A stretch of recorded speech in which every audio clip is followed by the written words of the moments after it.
So Hollywood makes them look better than what they are, and that's why when you see a lot of people come here and they try to be podcasters, you don't want to listen to them talk for an hour. Right. But now this is the thing though, but there's a weird thing going on with Haas. I didn't want to get into it, but I do want to get into it. You seen that? What's going on with Hassan Campbell and that whole thing and Fat Joe and all of that? You seen that? Nah, I wasn't paying attention to it. So basically what's going on is y'all is mute, whoever that is, mute, please. Basically what's going on is they trying to bring, if you notice, like Fat Joe and Jada got a podcast. Shout out to them. You know what I'm saying? There's legend of Tony Yayo and Murder Uncle Murder getting a podcast. You know about the Jim Jones and Mano and them and Fab and Davies having a podcast. Then there's of course Cameron and Mace because of the success of Cameron and Mace. Then Joe Budden, whatever. So what's happening is a lot of those guys are trying to come into this arena. And that was the one place where I can't really fault DJ Academics for, because when you got those guys trying to come in this arena and then try to push guys that's been here around or try to set marks or standards for guys who's been doing this, who've been setting the mark and standard, like I could see why they would give such pushback and why they're not really going for it. You know what I'm saying? Yeah, and so but it's a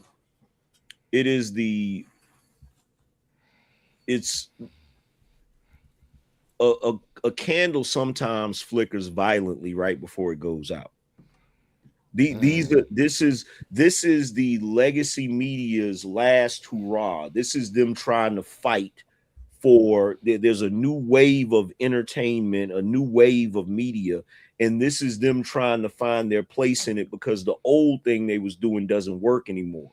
And what's going to happen is some of them will shine. You will have your Camerons and your Maces. You will have your Joe Buttons, but a lot of them gonna fall by the wayside. Lil Wayne had a podcast. Nicki Minaj had a podcast. Yes. Facts. Yeah, Queen Radio and Young Money Radio. Yeah. They're not gonna be able to do it. So it's all I can say is game on.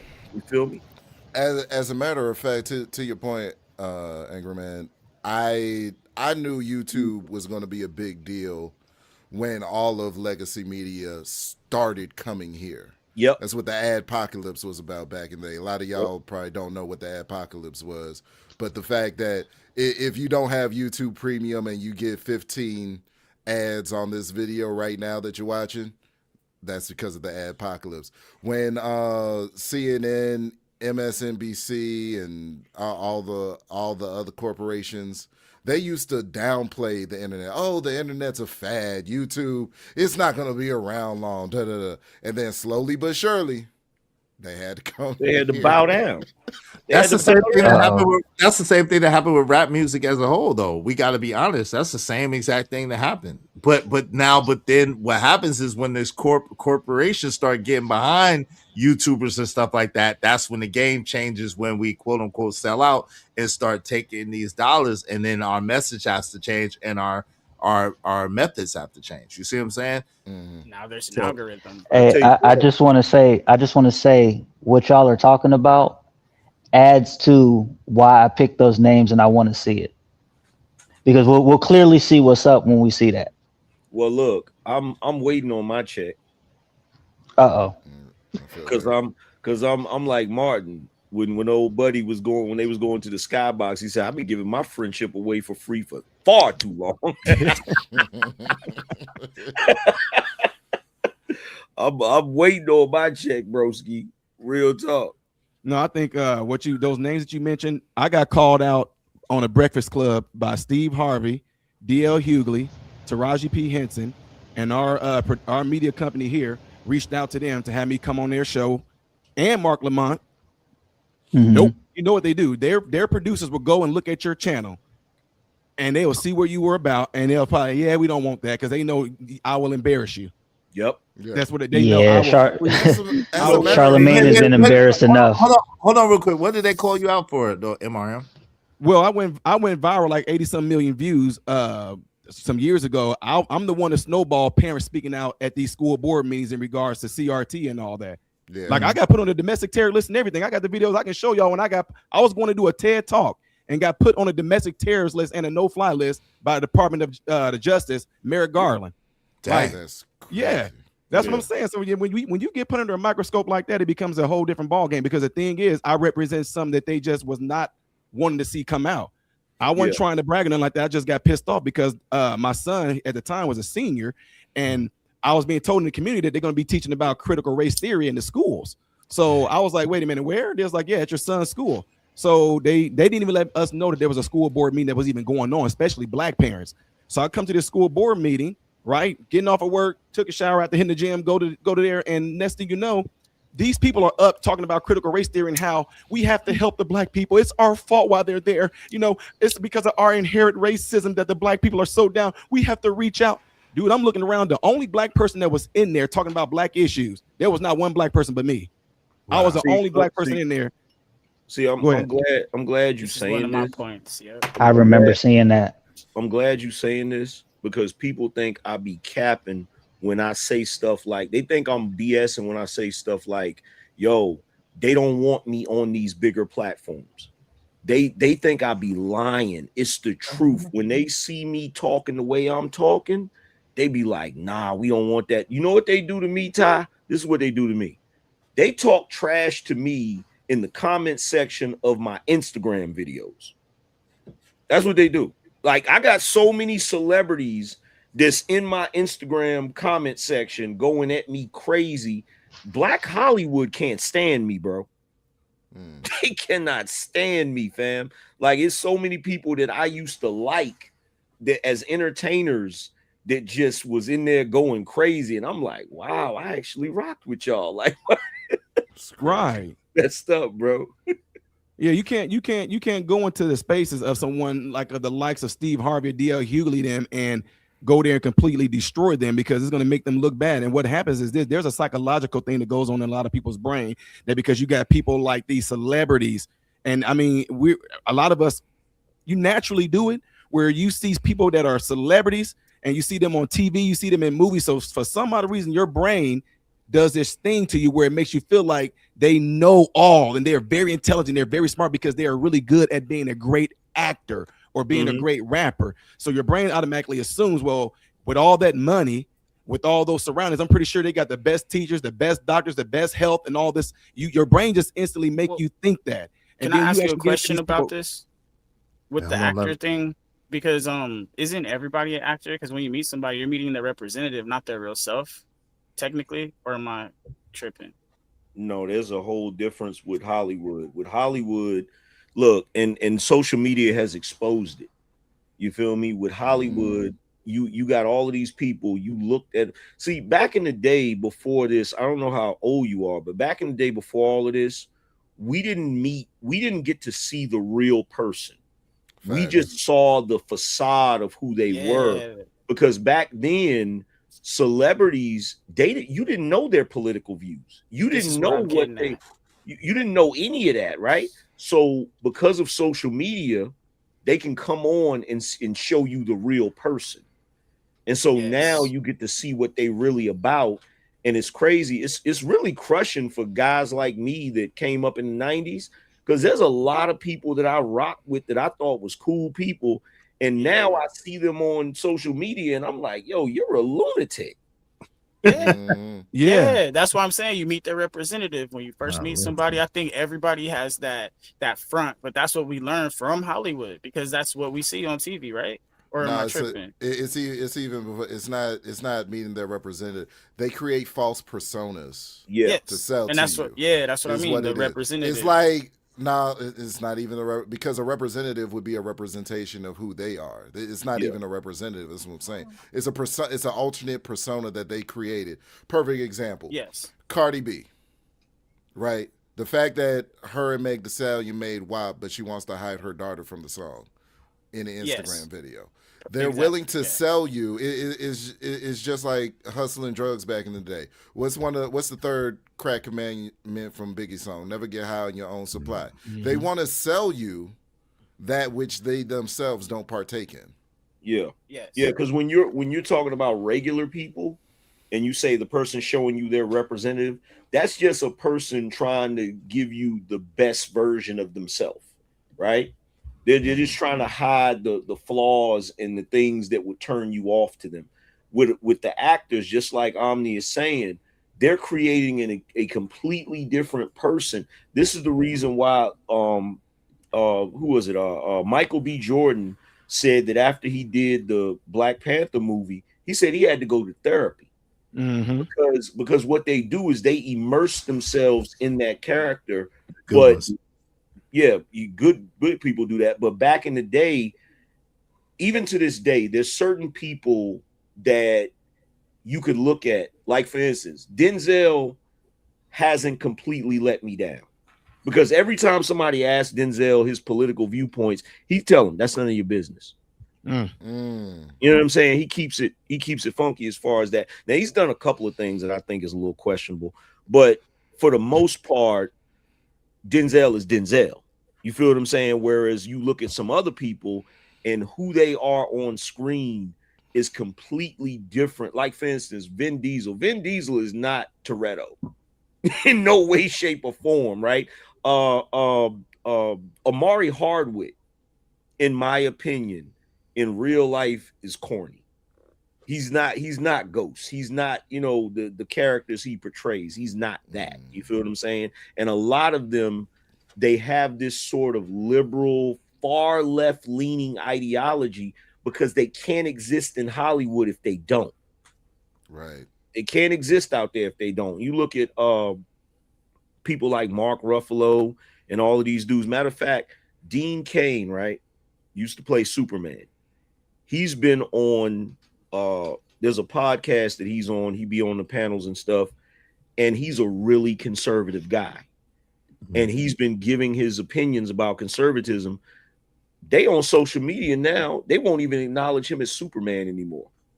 They be like he was never really Superman. Like this is how much they hate anybody that, from Hollywood's perspective, this is how much they hate anybody that goes against what they got going on. Yeah. But you know what's interesting? The crazy thing is this: a lot of times it's like they almost have to create that alter ego or that alter persona, because think about how competitive and how only the strong survive Hollywood is. In order to get a part, you're going against the best of the best. Like to get certain parts or to get certain jobs or to get certain work, you're going against the best of the best in the field to get this one acting job. So it's like you almost got to inundate yourself from the rejection or from the letdown to go to your next part or to your next position. Uncle Jeff, are you here? I'm interested in what you have to say about this. It's true. It's true, but I'll add something to it. Patrice O'Neal gave the best explanation of it.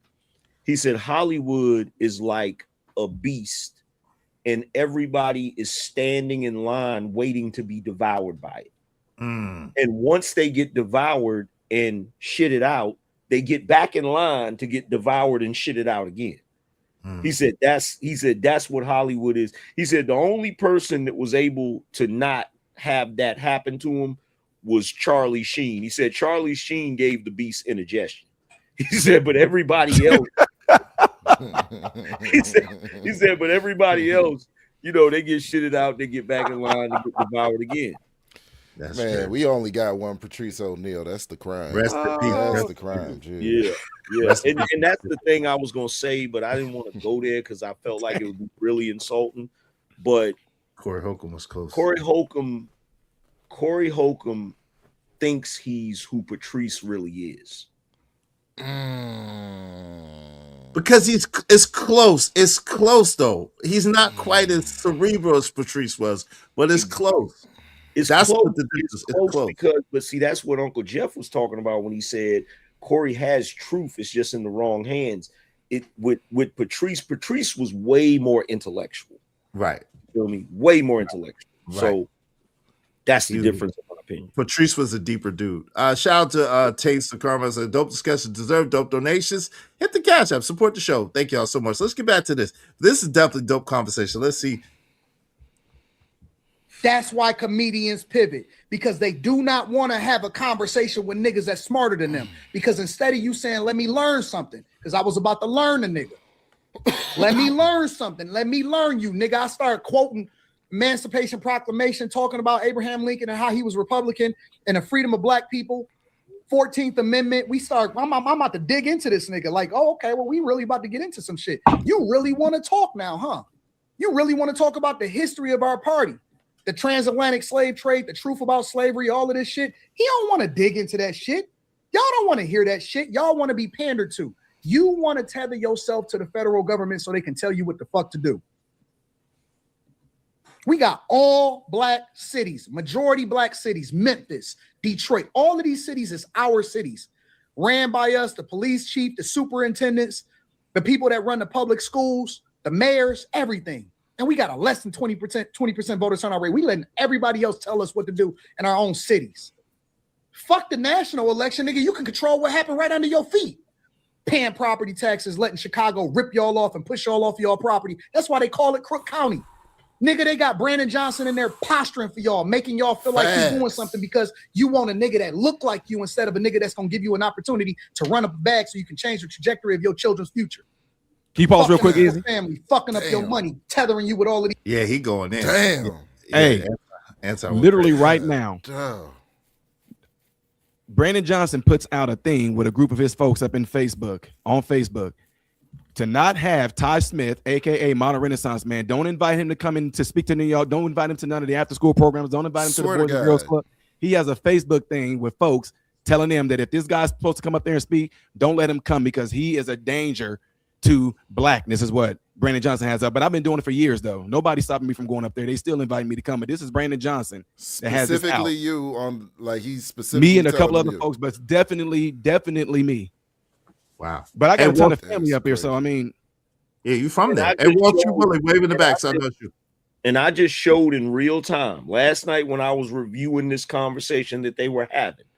And Corey Holcomb brought up the fact, nah, man, because voting is some sucker shit. You paying all this money for a house and the fire hydrant in front of you don't work. And I'm like, bro, you talking about Democrats. You talking about Democrat-ran cities. And then I literally pulled up the clip of everybody in Chicago right now that live in those black neighborhoods complaining about how their property taxes went up 100%. Chicago flips red. Yeah. I said, this is a Democrat-run city. You and even the clip, you got a black man up there. He's talking about it, complaining about how much he got to pay in property taxes. And the first thing that comes out of his mouth, but Trump is getting a tax cut. Trump ain't got nothing to do with what's going on in Cook County. Y'all are running that. Man. Bro, it's bro. This keeps bringing me to the point of the hatred for Trump. They're trying to make us hate Trump so bad. Word. This is why I asked the young boy, what was his name? Ghetto Stoic. Yeah, yesterday that was rocking with Izzy yesterday. I asked him what standard or what value do you hold that ain't got nothing to do with white people? They ain't got nothing to do with what you gonna do on a day in, day out basis. What foundation are you laying for yourself? They ain't got nothing to do with white people. Because I'm tired of every time that we're talking about black issues, every time that we're actually digging through the minutia of what the plight is and things that we can take actionable steps to be better and do better. Somebody somewhere in the conversation got to inject a white person in it. Yeah. Or what white people are doing in it. And look, I went off about this the other day and I was cooking with fresh grease. I said, because somebody came into my chat room with some rhetoric about the small hats, right? And I said, look, y'all got to understand, the small hats are where they're at because of the way they operate in their daily life. And I showed them a clip of a guy talking about finances and how they prioritize their finances. The first two things he said is, number one, we can't live anywhere. They're going to make sure that they live in a community that is their community, that is their culture, where everybody is aligned on what they're trying to do, right? Number two, he said, we have to put money aside for schooling because we cannot send our kids to to public school. right? And I told everybody, I said, yo, if you wanted to fix the black community, you could do it overnight by simply doing one thing. You don't have to say, oh, well, we can't live anywhere. We already have black cities. We already have, just like Anton said. I said, the problem is nobody is complaining enough about the schooling. That's the biggest thing. Everybody in here knows that everything that a child really takes in to become who they are, to develop their personality, happens before they turn 7 years old. Facts. So I said, if you took and you had a school, if you had a school system, if you had school systems that were charter schools or whatever, that were schools that taught black culture, real black culture, you know what I'm saying?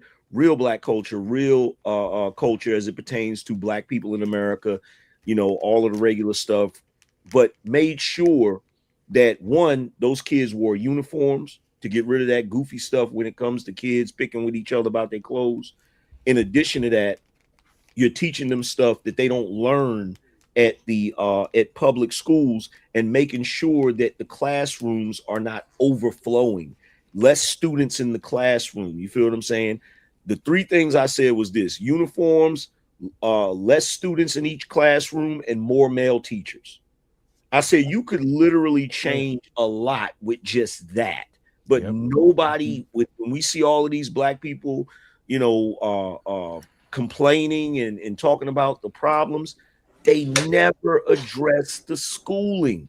If you go to any black community where you see black people behaving badly, all you got to do is go look at that school system. Go ahead, Uncle Jeff, and then Wall Street Willie. Welcome to the show. Welcome to the show, John Galt. What's going on? Welcome to the show, John. my man Smitty. Hey, John, you're gonna be disappointed because we're not talking about rap today. No rappers. Go ahead, Uncle Jeff. What say you, man? I agree with Angry Man. Again, we about 97%. There is absolutely nothing that the public school system is or can ever do for black people. I think a lot of the people we complaining about, this French fry grease finna take care of. The taking away of all of these programs, a gang of these people, bruh, the body bags is for somebody. The gang of people ain't gonna make it. What's left are people who understand that you are never supposed to let your oppressor teach your kids, ever. That's what the small hat community understands out the gate. The unity that you are discussing right now is going on right now. My problem with go ahead. Hold on real quick. Let him finish. Go ahead, Jeff. My problem with these conversations is that they remind me of black men who don't want good women; they want to break the bad ones. Because they don't look worth it. That's all they complain about. I don't ever hear about where the good ones are. I don't ever hear about how they exist. Because what you want to do is break a horse when there are corrals of horses that are already broken. Same shit here. We complaining about the niggas that's about to dissolve. A great many of them are going to turn. How many niggas you know over 21 that got kids and they can't read? What you think gonna happen? What you think gonna happen to their grandkids? These people represent the savages. Everybody is not going to make it. I land here. In order for me to entirely buy what you're saying, Angry Man, and I feel you, you are right.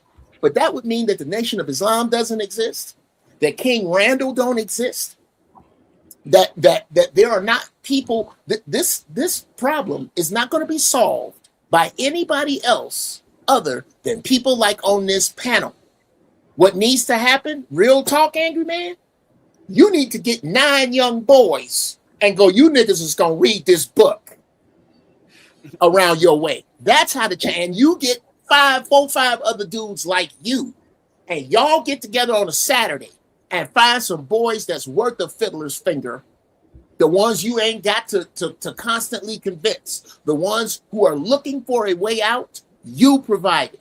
I don't believe that the men here don't know 9 other capable men to start this shit off right where you at, because it ain't gonna start no other way. No boats are coming, niggas. No Well, boats. I think we agree more than 97%. And the reason why, and maybe I didn't articulate it well enough. Whenever I talk about solving the problem overnight, I'm talking about the newer generation. I'm not talking about the Negro, the ninjas that's already out here screwing up. I'm not talking about them. They done. They Right. cooked. Right. It's a wrap for them. I'm talking about if we want to salvage the community, what's left of it, we got to deal with what's coming and not what's already here. That's what I'm talking about, because we're talking about from age, from the early ages up to 7. So that's the new people. I'm not talking, because we know as well as I do, even if you have those type of schools, right? Because like there's one brother, here in Raleigh that was part of the mosque here in Raleigh. He had started a school, and it wasn't an Islamic school, but it was like a charter school where the kids wore uniforms or whatever. One of my relatives, they sent their son was like in elementary school. He was getting into trouble and stuff, and they sent him to that school in like overnight. You know what I'm saying? It changed him overnight. So my whole thing is, I feel like you have to deal with the youth. You can't deal with you. It's easier to train boys to be better men than it is to change men that are already grown. You know what I'm saying? Yeah. That makes Hey, perfect can I sense. jump in? Well, hold on, real Oh, sorry. quick. I apologize because Smitty's been here, Wall Street Willie's been here, and then you're after them. Smitty, did you want to add anything, bro, to the conversation? All right, yo, Wall Street Willie, you there? You want to add anything to the conversation? See. First of all, John Goat, the blacks. Like, come on, Right? we I ain't know doing you. that. Come on, All right, Wall all right. Street. I'm We're gonna not Come doing chill. that. on, I'm man. gonna Come We're chill. not on. doing. God. Hold on, real quick. Time out. We're having a positive build, bro. So if you're Right. not adding to it, I'm gonna drop y'all down. I'm gonna be honest with you. So let's So I'm gonna keep build it on. real with you, Izzy. One of Let's my go. biggest frustrations is this is kind of a rare moment in time that I've never seen in my life, right? Where the full scope and focus of white supremacy wasn't on, in particular, the black community, right? What I don't think a lot of black people understand when they make a lot of bad arguments is the biggest fear of white America right now is every senator in their community having a Z in their last name, right?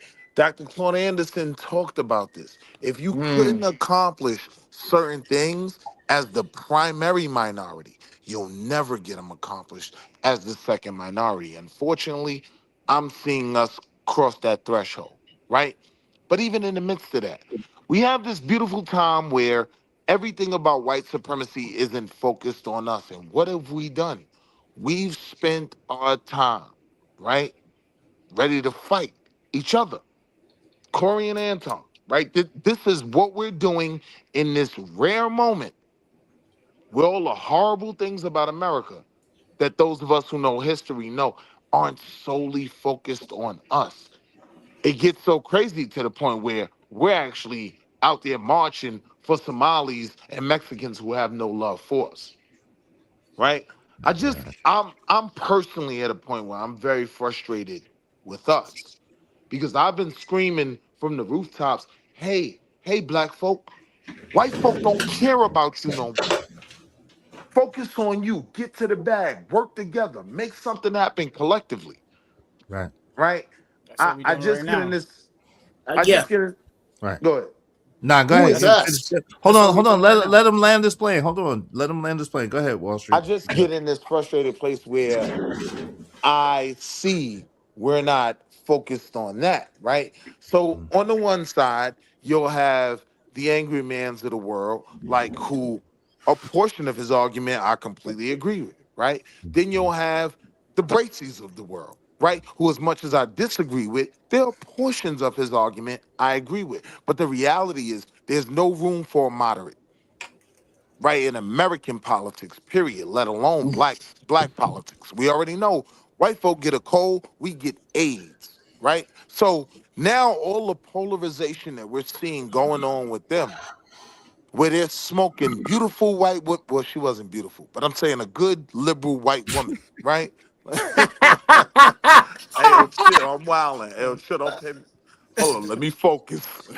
I'm Focus, saying, man. Come on. I'm saying in this current political climate that is rampant with polarization, it's either you're over there or over there. There's no room for the moderate. And what happens is we can never have logical conversations about our real issues. Because if I challenge the community, if I challenge black women, the Bracy side gonna say, "Oh, you one of them old angry man, coon ass Negroes," and you know what I'm saying. And then if I say certain black issues are valid and we don't need to tear ourselves down, y'all will say, "See, this the problem with you Negroes, and you just want to be on the Democratic plantation." There's no room for the moderate. So I've just kind of gotten frustrated, and because I've gotten to a bag, I'm on my business. This is why I subscribe to the Boule Doctrine, right? We only need the talented 10th talking for all of us, right? And the problem is, if you're not going to let us speak, the talented 10th, don't point up the hill later on. Don't point up the hill to that nice house up the hill and say it was all their fault. And I'm Got you. just Well, seeing this Hold on. continue. Yeah. Hold on. Let me well, let Angry Man and then Modern Renaissance. I know you probably want to get on that too. Go ahead. Go ahead. Can I go well, last? I just want to go last. Yeah. Okay. well, I agree with a lot of what you're saying.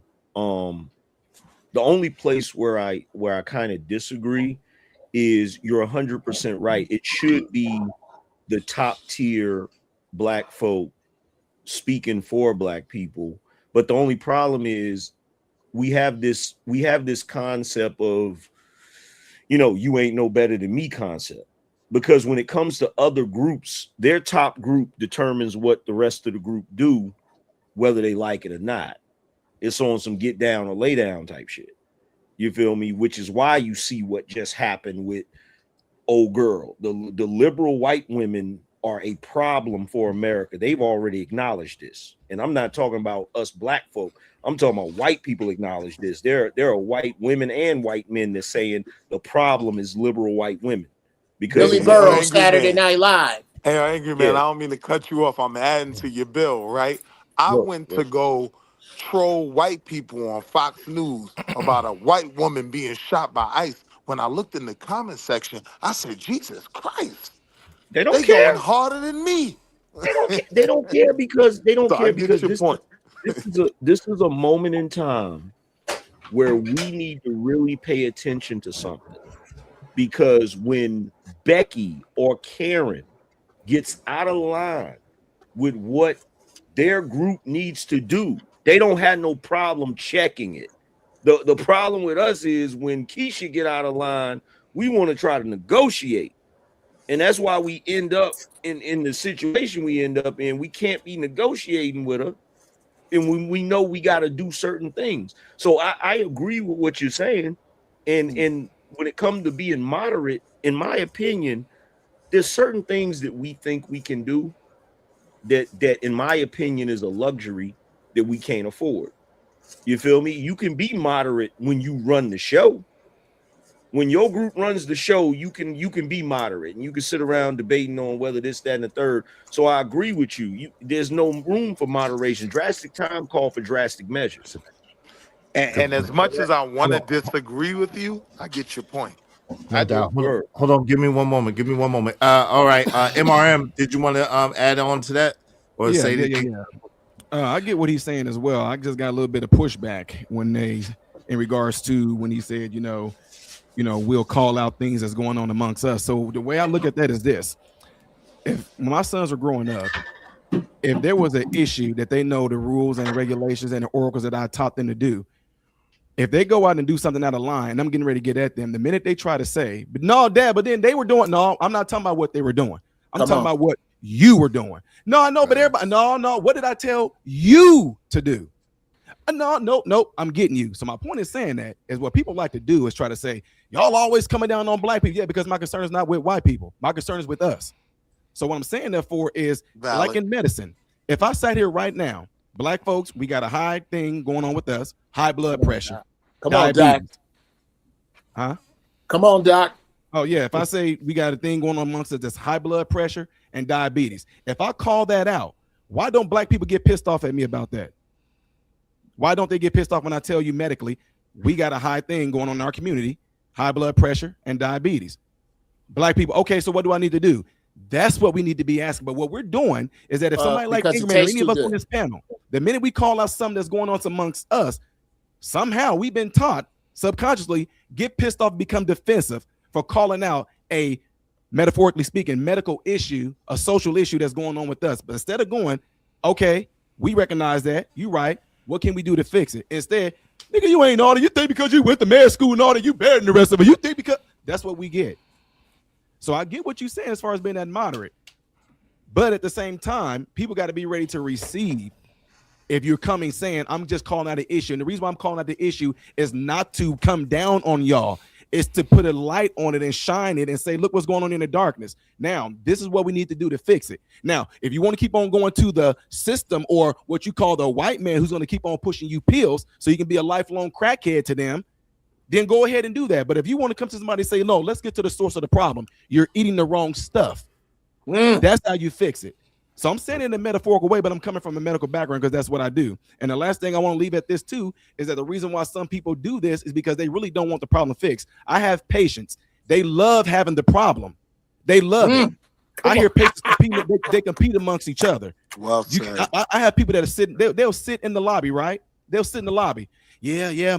I got to take dexamethasone. I got to take cortisone. I got to take this. And then the other person, well, I got to take this. So the thing is, they like to compete amongst the problems that they have, but nobody's talking about how to fix it. But they love being like a hypochondriac. They really don't want the issue fixed. Well they thrive on chaos. They love being a part of that. They don't want it fixed because if they fix, they know it's going to come down to accountability. Get your diet right. Get your food right. Get this right, which means you are going to be solely responsible for fixing you. But they don't want that, though. That's too hard. And give me 1 second. Give me 1 second. That's an excellent point. Shout out to Ella Unk, man. He said, "My brothers, who's trying to get cooked today? Nobody. Listen. In the minute, Ghetto Stoic. I apologize. The panel is full right now. We only have 10 slots. So, if you want to drop somebody, we do have a bounty.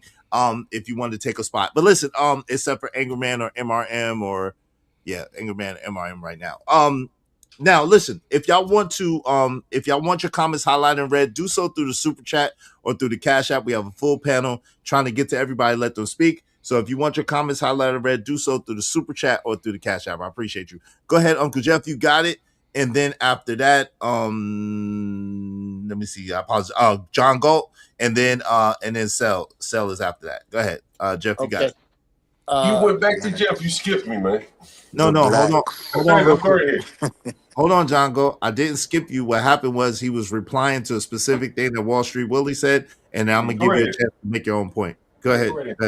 Good, Jeff. Okay. One, I don't think y'all hear me because we are still complaining about the niggas that ain't. Wait. Hold on, real quick. I apologize, Uncle Jeff. I was giving you a moment to respond to Wall Street Willie's point. Is this a reference? Because really, if you was coming with a whole new point, then I have to let John go first. Okay. Okay. Go ahead. Let John go. Okay, John, you got it. You got it. I thought he was replying to that. My bad. I deal with black people. I deal with black people. And the black. Come on, Willie. I told you already, bro. You know I mean what I say. I say what I mean, bro. Come on. My fault, Izzy. My fault. You can't help it. But I just try to be honest, and I think that a lot of blacks, we're not being honest with ourselves. It's hard dealing with black people. Everybody knows it. So much so that if blacks get a little bit of money, they get the hell away from other blacks. You got to solve that problem because you're diluting yourself. Like, I don't know, if you can't solve that, all these schools, nobody's going to send their children to school with the majority of other blacks. They move. That's what shit. If you ask me, that's what drives property values. Get into a neighborhood where you can send your child to school away from blacks. No one wants to say these things. And it has to be said, and the problem has to be resolved because many blacks do not have the money, and will never have the money to get to these good neighborhoods, and they're gonna be left behind.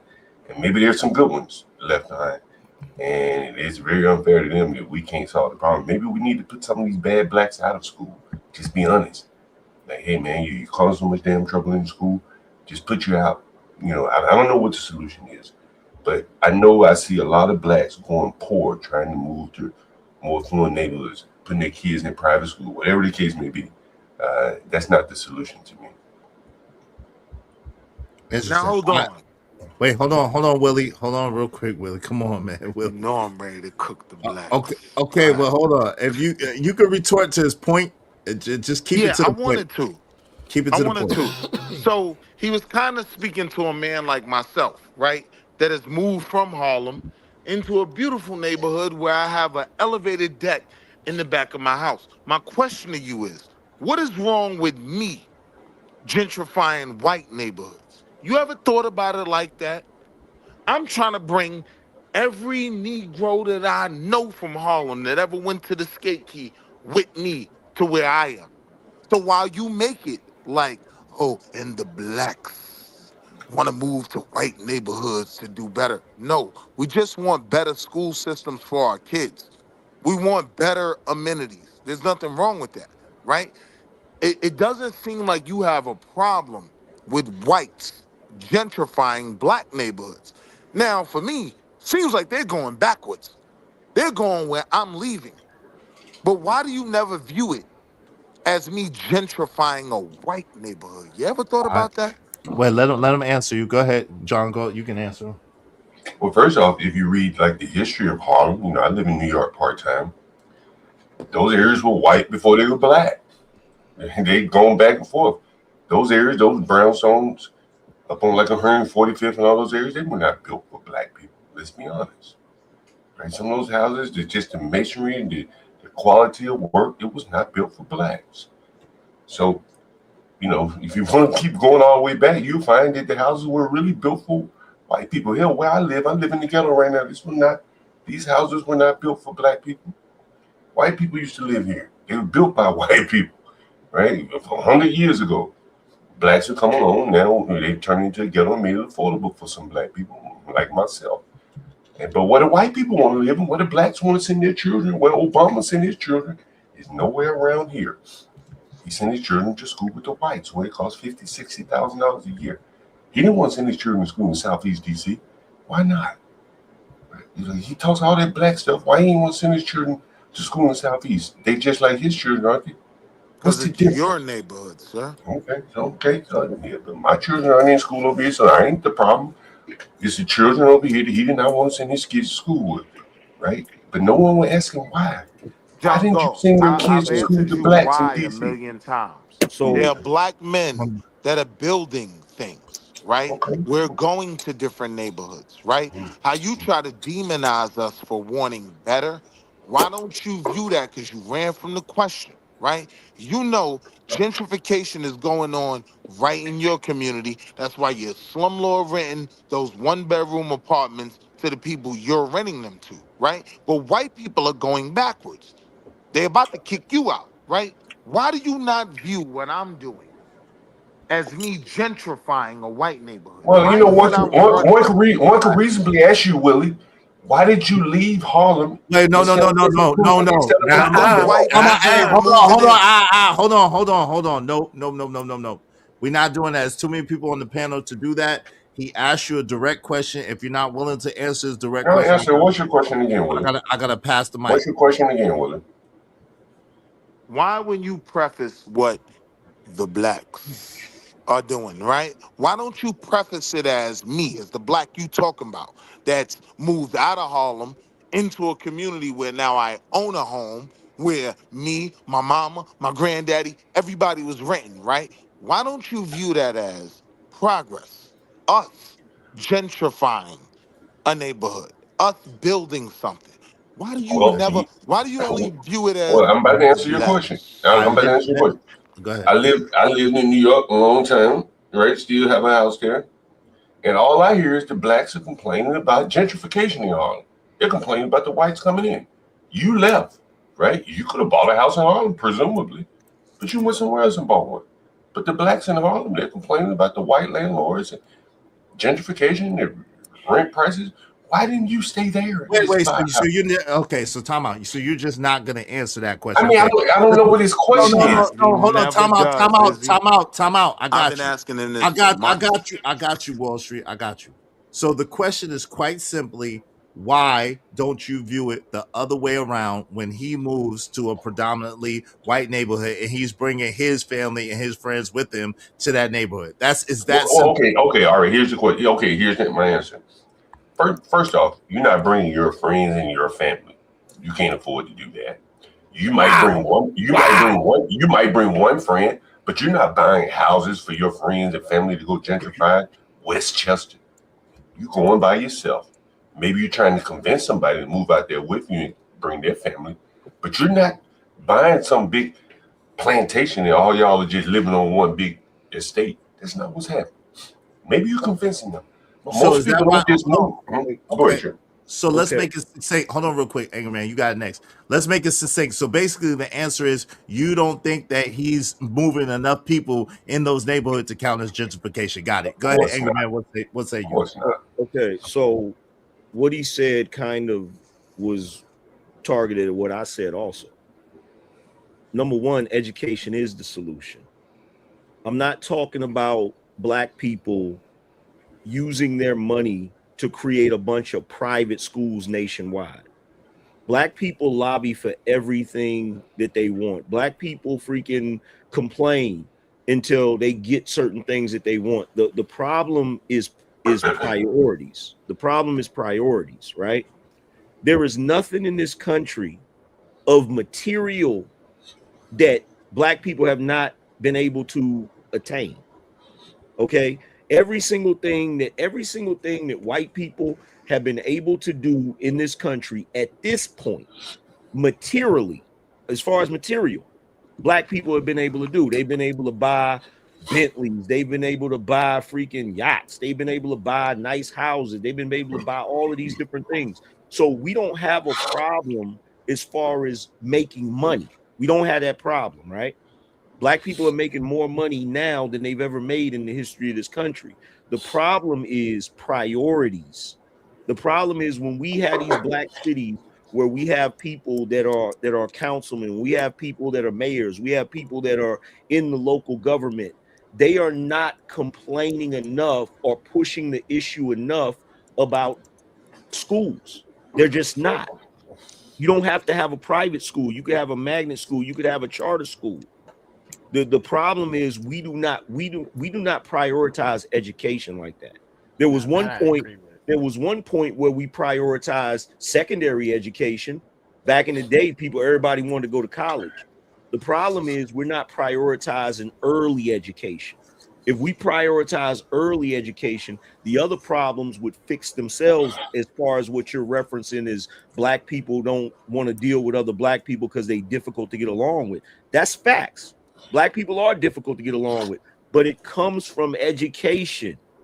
It comes from education. It comes from the early education of black people. That's where it comes from. Hey, Anchorman, can I ask you a question? Hey, hold on real quick before you do that. Cell, you're next. Go ahead, John. You can ask a quick question. Anger Man, you can answer it and then say like that. I don't know much about Corey Holcomb, but I'm assuming that Anton Daniels is educated. I'm assuming both of them have high school graduates, diplomas, and look at how they behave. Man, I see some of the worst behavior from some of the black college graduates. I just don't think the simple answer, education, I don't think it's it, because I see bad behavior from college graduates just the same as high school dropouts. Well, here's the thing: you're leaving certain things out. Number one, you're talking about two brothers that have very different educational backgrounds, two different comprehension levels, right? So what I'm talking about is that conversation would have been entirely different if it had been Anton Daniels with somebody else with the same mind frame as an Anton Daniels. That would have been a different conversation, right? And even with them disagreeing with each other, them two, look, we got to give these brothers credit, regardless of the fact that they disagree with each other, regardless of the fact that they got in each other's face. They didn't put hands on each other. They didn't fight each other, right? They didn't fight each other. At one point, Anton got up and he left. Okay. So it's not like we looking at two ignorant Negroes that was just got to arguing and got to fighting and scuffling and tore up everything. So that didn't happen. We as much as I agree with some of the things you're saying about the behavior of black people, I'm not going to deny that. The problem is we have a issue with prioritizing certain things in the black community. It's gotten worse over time. There was a time we did prioritize education. If you go back to the 1920s and the 30s or whatever, when black people did prioritize education, you see where black people went in the 40s and the 50s in spite of Jim Crow. So my point is, it's education. That's one of the things. The other thing is the family unit, but that's a whole nother story. No doubt. Let me welcome some people. Shout out to American Tradesman. What's up, man? Trucker Yell, thank you for the $2. He said the black. Trademark that, Wall Street. Yo, shout out to Gospel Bob. What's up, family? What's good? Savage in the building. What's up, Savage? What's going on, bro? How you doing? Hey, the GOAT is in the building. What's up, Taz? What's going on? The GOAT is here. So Pierce in the building. What's up? What's up? Said right. How you doing, family? Make sure y'all like, y'all share, y'all subscribe. Listen, if you want your comments highlighted red, do so through the super chat or through the Cash App. There's too many people on the panel, so I love y'all, but we got to do so through the super chat or the Cash App. All right, if y'all want me to get to your comment, go ahead. Seth. And let me just add this little bit before you move on. And here's the thing: the proof is already there. You look at any group of people that are doing well in this country, and you go look at where they send their children to school. You go look at the schools that they go to, and you're going to notice a fundamental difference between that and the schools that they go to in Memphis, the schools they go to in some of these inner cities. It's drastically different. Anger, man, I went to a black college. Hold on. Django, I apologize. Sorry about it. Say like podcast turn. Go ahead, say like you got the book. Yo, what up, though? Y'all having a great build. The thing is, though, speaking to the whole entire thing, it starts at a local level, so it's definitely education. What John Go, in my opinion, what John Go is relating to, you using a moment where some ignorance popped off because there was a breakdown in the conversation, which that conversation could have been good between them two, but they was having their agendas was different. Corey's intent was to be pretty much hoodish, and although Anton can be, that's not his scope. So if we're going to use that as a barometer to gauge all of the black community, then you have to, pretty much look at the fact that education will solve that problem. Everything can't be ghetto all the time. Everything can't be hood all the time. But that's a point that how America looks at black people, because when we look at the situation where you have content creators, black content creators who are putting out educational information and material, they get the least of the shine. But when it's a breakdown between Anton and Corey, you got 50 different podcasters and 80 different content creators doing video uploads about two black men getting into it. Not about two black men having a educational conversation that can uplift people, but not just because they got into it. We're gonna overlook the fact that Corey was there to pretty much champion for the hood, but at the same time, we're not gonna look at the fact that that was a bad look on how it is that someone with a low level intellect and politics couldn't exist in the conversation, so they had to find a way out. So they chose disrespect.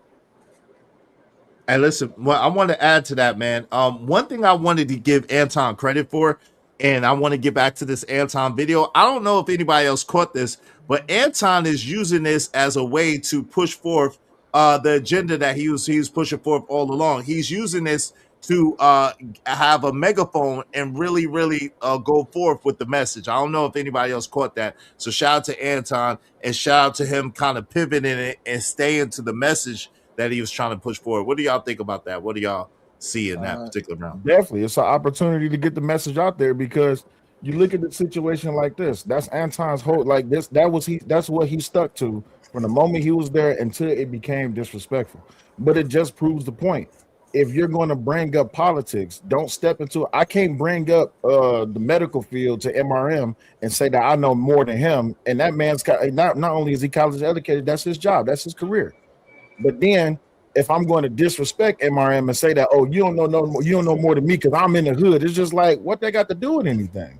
You see what I'm saying? I mean, these are What 50-year-old message men. though? These are That 50-year-old men offering to go out back, man. Like you got to address that, bro. 50, yeah, and that 50. was unfortunate. But see, here's the thing: even in that conversation, you see the divide between a certain type of black man and another type of black man. Corey Holcomb was using a jail reference as the barometer for masculinity and manhood. And It Anton was said valid though. no, No, it one sec, one wasn't. mic, one mic. No, it wasn't. It How wasn't. No, it wasn't. Hold on, No, it hold on. wasn't. Let him finish. Let him finish. Wall Street. Go ahead, angry No, man. no, it wasn't. Here's the thing, bro. Here's the thing. There are certain things that masquerade as things, right? I'm not saying that I'm not saying that dudes in jail don't carry it a certain way. If you go to jail in there, you can't there's certain things you can't do because it's going to get called out and there is a certain level of masculinity. The problem is it's a bastardized form of it. You understand what I'm saying? So it does exist, but you can't use that as the barometer, right? And that's the reason why Anton was like, yo, I don't know nothing about jail. I don't want to know nothing about jail, which is an accurate statement because we shouldn't be judging the level of a man based on whether or not he went to jail and how he handled it when he went to jail. You can't do that. Bro, Has hold on. Corey been to jail? Hold on, hold on, Wait a hold minute. on. Has Corey been to jail? No, he No. hasn't. Go ahead, Wall Street. No, Let Wall but Street get it. that wasn't the point, right?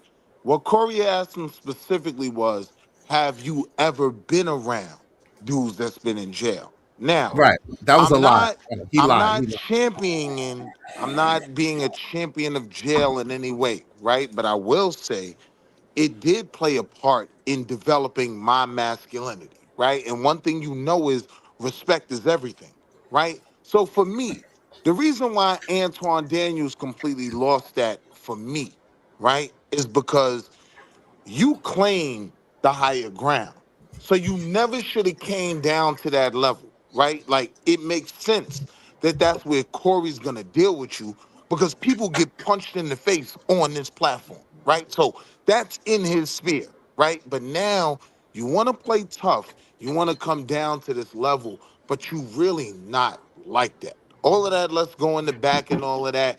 Anybody who's been in the streets, who's gone to clubs and gotten the stuff, no. The dude running talking about meet me outside, he wants the bouncers to break it up. Right? that's bad. Come on. Hold Hey on, hold on. Willie, hey, Come hey on, Willie, bro. Wait, Hold on. one mic. Hold on. One Let mic. me Let him cook it. I'm finish. gonna land. Let I'm him gonna keep finish. it Oh, short. go ahead. Go ahead and land. What Go I'm ahead. saying to you is in that situation, right, as goofy, right, as a portion, as much as I respect the brother, right? I be having my issues with Corey. He go too far sometimes. But the one thing you can give him in that situation is he was the one expected to push it to the next level, right? So Anton doesn't get points for going to a level, right? That everything about your rhetoric is this is the problem. And you see the blacks and all of that, right? So now you've come down to that level. Come on, we could go outside, but you're not really like that. Corey, on the other hand, always talks that, look, don't play with me a certain way. Men expect a certain amount of respect. And he held a certain level of decorum, right? So he was the one expected to crash out. And he's actually the one that, look, All I'm right. really trying not to punch you in your face, but I promise you, say it one more time, Nah, but that and was I'll take corny. another Yo, Oh, lawsuit, hold on, right? one mic. Give me 1 second. That was corny right there of Corey. And like I said, I believe honestly that Anton went too far. That's what I believe personally. Right. At the same time, the truth of the matter is that when y'all try to apply, and I'm gonna pass it to Ingram after this, when you try to apply street rules to the internet, you lose every single time. And that's just something I had to learn early and something I really caught early. I can't apply my street cred, my street life, how I rock in the street to the internet. It just does not translate. Go ahead, Okay. Angry Man. What say you? Okay. So here's the thing, bro. I gotta disagree with this because to say that, okay, well, Anton is in this space, so Anton should have took the higher ground. Corey's known for XYZ, so we expect Corey to do that. That's the bigotry of low expectations. I don't agree with that, right? I don't agree with that. I get what you're saying, but I don't agree with that because here's the thing, right? As a culture, we have a problem with initiations into manhood, right? We don't have any, right?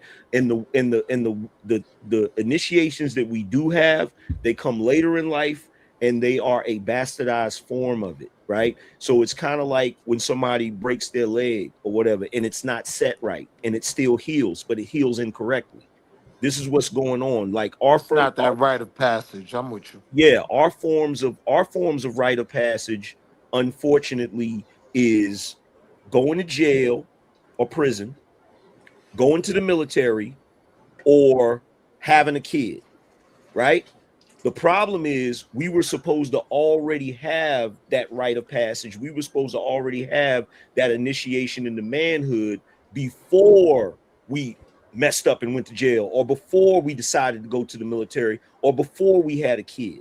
So MRM, you got it next. You got it yeah, next, so the MRM. problem is we're already going into a situation that's a masculine situation when we weren't equipped or prepared for it.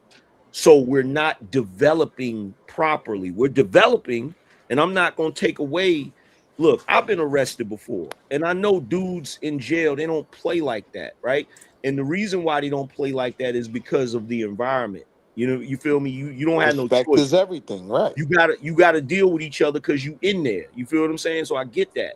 But the problem is whenever you're a free man and you're a dude that never went to jail, to try to use that as the barometer, it's like, yo, it's like it's kind of like when dudes try to use the military as an example of something, but they never been in the military. Like it's stolen valor. Like why you speaking on jail and you never went? Because look, when Anton asked him, "Have you been to jail?" and he said no, that should have ended the conversation right there. No doubt. Hey, yo, hold on real quick. Hey, Q Butter, man. Shout out to Q Butter in the chat, man. Much respect to you. Hey, Q, if you got time, you want to come up, you're more than welcome to come up here, man. And join the conversation. I know you don't totally agree, but you're more than welcome to come up here, Q Butter, if you want to come through, man. Shout out to you, bro. Shout out to Q Butter. My bad. MRM, you got the floor. What say you, bro? Man, one thing I say every time I go to a speaking engagement, one of the things I always say, especially if I'm coming amongst our community, I will say, I hope it's nobody here in this crowd, but I'm pretty sure it's going to be some here. What I'm going to talk about, a lot of you guys are going to disagree with, but understand this. I've done this for a while. If you have nothing intellectually to say to rebuttal the facts that I'm spewing out, your only response is to become defensive, is to start calling me names, or you want to get physical. That's it, right? So I have to disagree with him as well because Anton was simply trying to lay out, hey, a blanketed statement. Corey flipped it to something else. Corey, y'all all know that y'all heard it. Corey, when he said, you kissed the butts of Caucasian men, Anton said, well, you sucked black people. Now all of a sudden, you got triggered. And again, if you don't have nothing intellectually say to rebuttal, what you add into as far as the facts go, your only response is to become defensive, start calling names, and wanting to fight. What did Corey do? So to say that Anton is the one that didn't know, it's like, and Anton, if you go back and watch it, Anton literally said in the midst of that, I'm giving you the same energy. So what I'm saying that for this, in my case, and I don't care who it is, you can go. I got thousands of videos that I've had since I had this platform and went at it with some people. You will never see it to where I blatantly just turned around and got disrespectful, even start calling you names, because I know once you go there, I got you. I triggered you. And I always say this too. I make my young people remember that. The intellectual phrase, I make them remember that. And the other one is this: I can't be offended by anybody that I don't love. Woo! You can't offend me. The only people that can offend me are those that I love. So therefore, if I was to meet Corey or whoever else, I don't care what you throw at me. And I know there's some rules. I came up from the hood. I know there's rules that you're not supposed to do. You ain't supposed to tell no nigga nothing like this. You ain't supposed to say nothing like this. You ain't supposed to come for nobody's wife. You ain't supposed to speak on their wives and say stuff about their wife.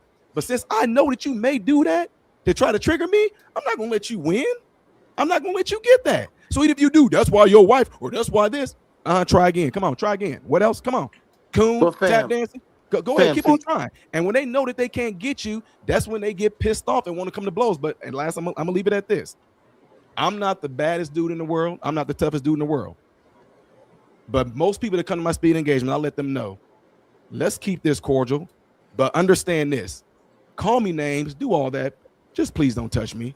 Because that's all. Just don't touch me. I don't care. You can call it fear. I will bite your nose. I will bite your lips. I will bite anything and rip you to pieces. I don't care. You might get some licks in, but I guarantee people gonna be trying to wonder why your nose missing. That's all I'm saying. I'm not the toughest dude, but just don't do that. If you can't handle the conversation, you're not built for this. All right, but hold up. See, this is the only problem, right? On an intellectual level, right? In that exchange, the only question that was ran from was, why you ain't got no smoke for white people? Because it wasn't about white people. Hold on real quick. MRM. Let him finish this point. Hear me out. Hey, shout out to Q Butter. Welcome to the panel, Q. I don't pay Q Butter no mind. He got a bad hairline, B. Let me they showed me love on their chat, even though they tried to give it the business that one time. But shout out to El Psychopath. Shout out to Q Butter. But hold on, here's the point though. If we're talking about on an intellectual level, the only question that was ran from in that whole thing, right, was why you ain't got no smoke for white people. That's the question that was ran from, right? So, hold on. One mic. So for me, right, you automatically lose the way I've been raised when you say anything comes before black, right? I'm not even anti-religion, but you will not find a white man, right? If you ask a white man that, he would say, well, of course I'm white, but I'm a Christian too, right? He's never gonna disassociate himself from blackness. So that was on an intellectual level to these black conversations. That was a valid question. And all the turn up, right? Him going even further, because he could have just simply met him where he was, right? Well, you be kissing black folk ass, right? Right. Now I agree. Right now, I'm gonna tell you this, Wall Street. I said that earlier. I agree wholeheartedly with you. That was my point. I believe personally that sucking D is a different level than kissing. You know, when we say he you kiss somebody's ass, turned it up because he didn't want to answer the question. Right. So I agree. Hold on, real quick. So I agree wholeheartedly with that. That's me personally. I see that the same way. I saw that the exact same way, to be honest with you. Right now.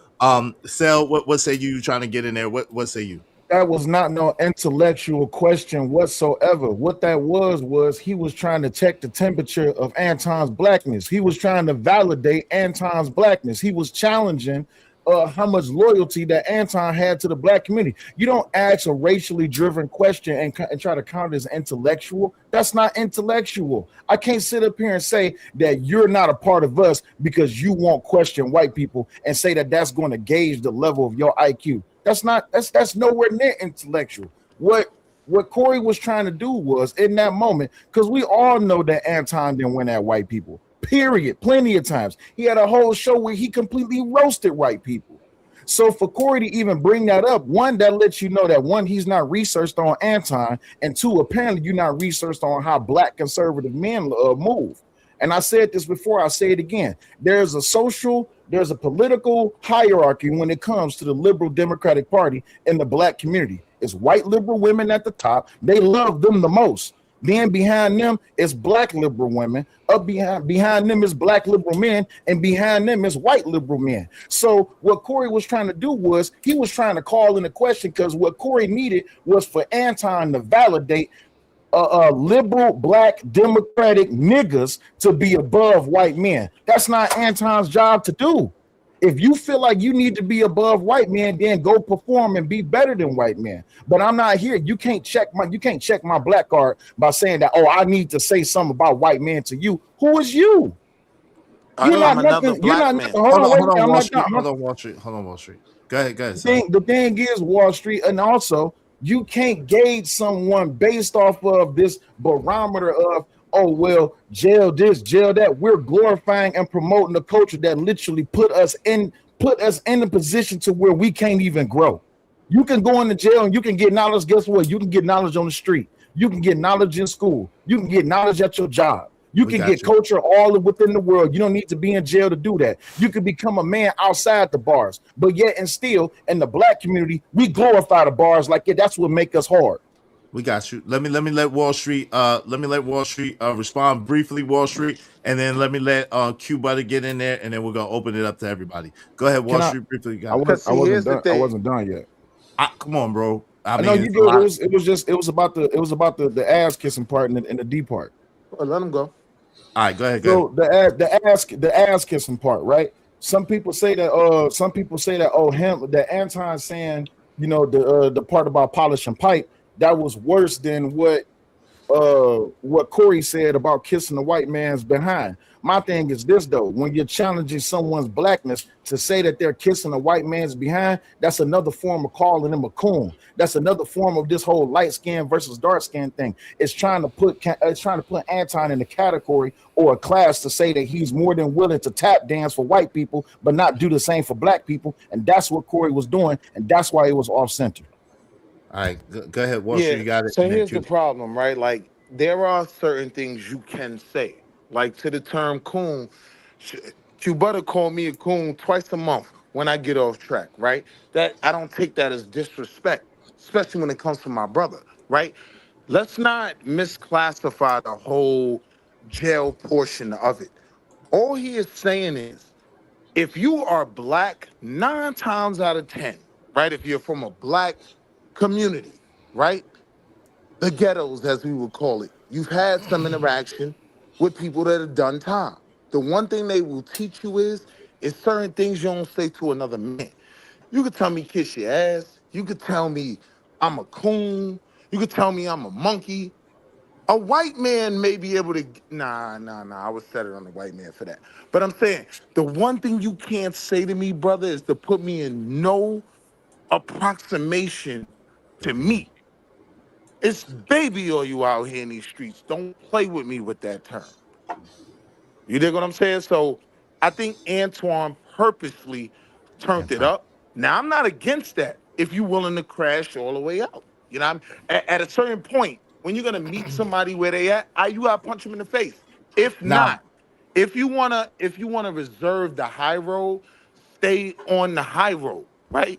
You got to be able to shrug that like, all right, kissing ass, whatever. If you want to maintain the high road, but if you're gonna come down here with me, you got to be willing to fight. And everything about that, right? Mm-hmm. Me watching that as a man that's been in fights before, yeah, he really didn't want the smoke, so it was an L. But like I said, ideologically, he takes the high road, so you automatically lose coming down, and Corey automatically wins for not punching you in your face. Nah. Hold on, real quick. One mic, y'all. No, I don't agree with that, but you know what I'm saying? Some parts of what you said, well, I agree with, but the last part I don't. But Q Butter, let me let you get in there. And then I heard John Go asking to get in there, and then I think I heard Angry Man. It was a lot of people talking at one time, so I apologize. Go ahead. Q Butter, fix your hairline. Go ahead, bro. Okay. Yo, y'all can hear me? Hold on. Yeah, Q. Go ahead, Q Butter, you got it. That's a 6x2 terminal. Yo, what's good, y'all? Yo, honestly, I think the whole thing was sad and corny. I don't even know how. I don't even know, like, because personally, I think it started when he brought up his girl, and then they started having the exchange started switching when they started going back and forth with the girl reference. And I think the jail reference got caught in between him trying to let him know, like, you don't understand that you doing too much and you asking questions that you shouldn't be asking. And then from there it just got, but it was honestly, that shit was whack. I ain't gonna lie. It was just, him telling him the SMD, he definitely turned up on that one. Corey, all them telling him that he's kissing white people ass. I mean, it is what it is, but I don't know. I just thought it was corny. And then I mean, he said SMD like 30 times after. He's like, you can't tell me I SMD. You can't tell me. I'm like, yo, bro, that's wild. hey yo, like either you should have just told him pause, watch your mouth, and kept it pushing, or you should have just snuffed him. As soon as he said it, you just Right, got up and right, snuffed him. right. We agree with I both of mean, that. But that's where we from. You from Brooklyn, right? yeah. Yeah, I'm from Brooklyn too. So that's a Brooklyn thing, I think. You know what I'm saying? I'm from Brownsville, so that's how we would have handled it. And like I said, to be honest, I'm not YouTube enough. I'm not YouTubian enough that I think I wouldn't have snuffed him if he said that to me. I would have snuffed him. I'd have tried to take his head off. But that's just me. And I would have been wrong and it would have been stupid. I'm gonna be honest with you, because the truth of the matter is you can't bring street politics to this YouTube game. And when you do, you lose every time. So that's why I gotta give the L to Corey, because he allowed Anton to trick him out his position. But Anton was Izzy, comfortable. quick question. And hold on real quick. You know what though? Go ahead, go Yo, ahead. It, I was would Got, you gonna have got, say, snuffed him if you hold was on, just beating hold on. a lawsuit? Nah, I'm saying I'm not. It would have took everything in me not to snuff him. The only other thing that Corey should have did was just come back at him, like, yo, like, you know what I'm saying? Corey's a comedian. He could have roasted him. Corey's a comedian. He should have came back in another way, like, yo, it's you deflecting. It's funny that you're trying to bring up meat to deflect off the fact that you don't want to talk about these white men. That's the only other option he had. Why is Snuff. nobody asking why did he even bring up white men? Period. When that wasn't even the subject. But That's hold why on, I'm hold trying on. to. I ain't trying to cut MRM. off, I but I gotta was let trying to. Angry Man get in it. I thought it was on me. I thought it was on me, but fair enough. Yeah, hold on. He brought it up because Corey made a statement about something that Anton was saying. Mm-hmm.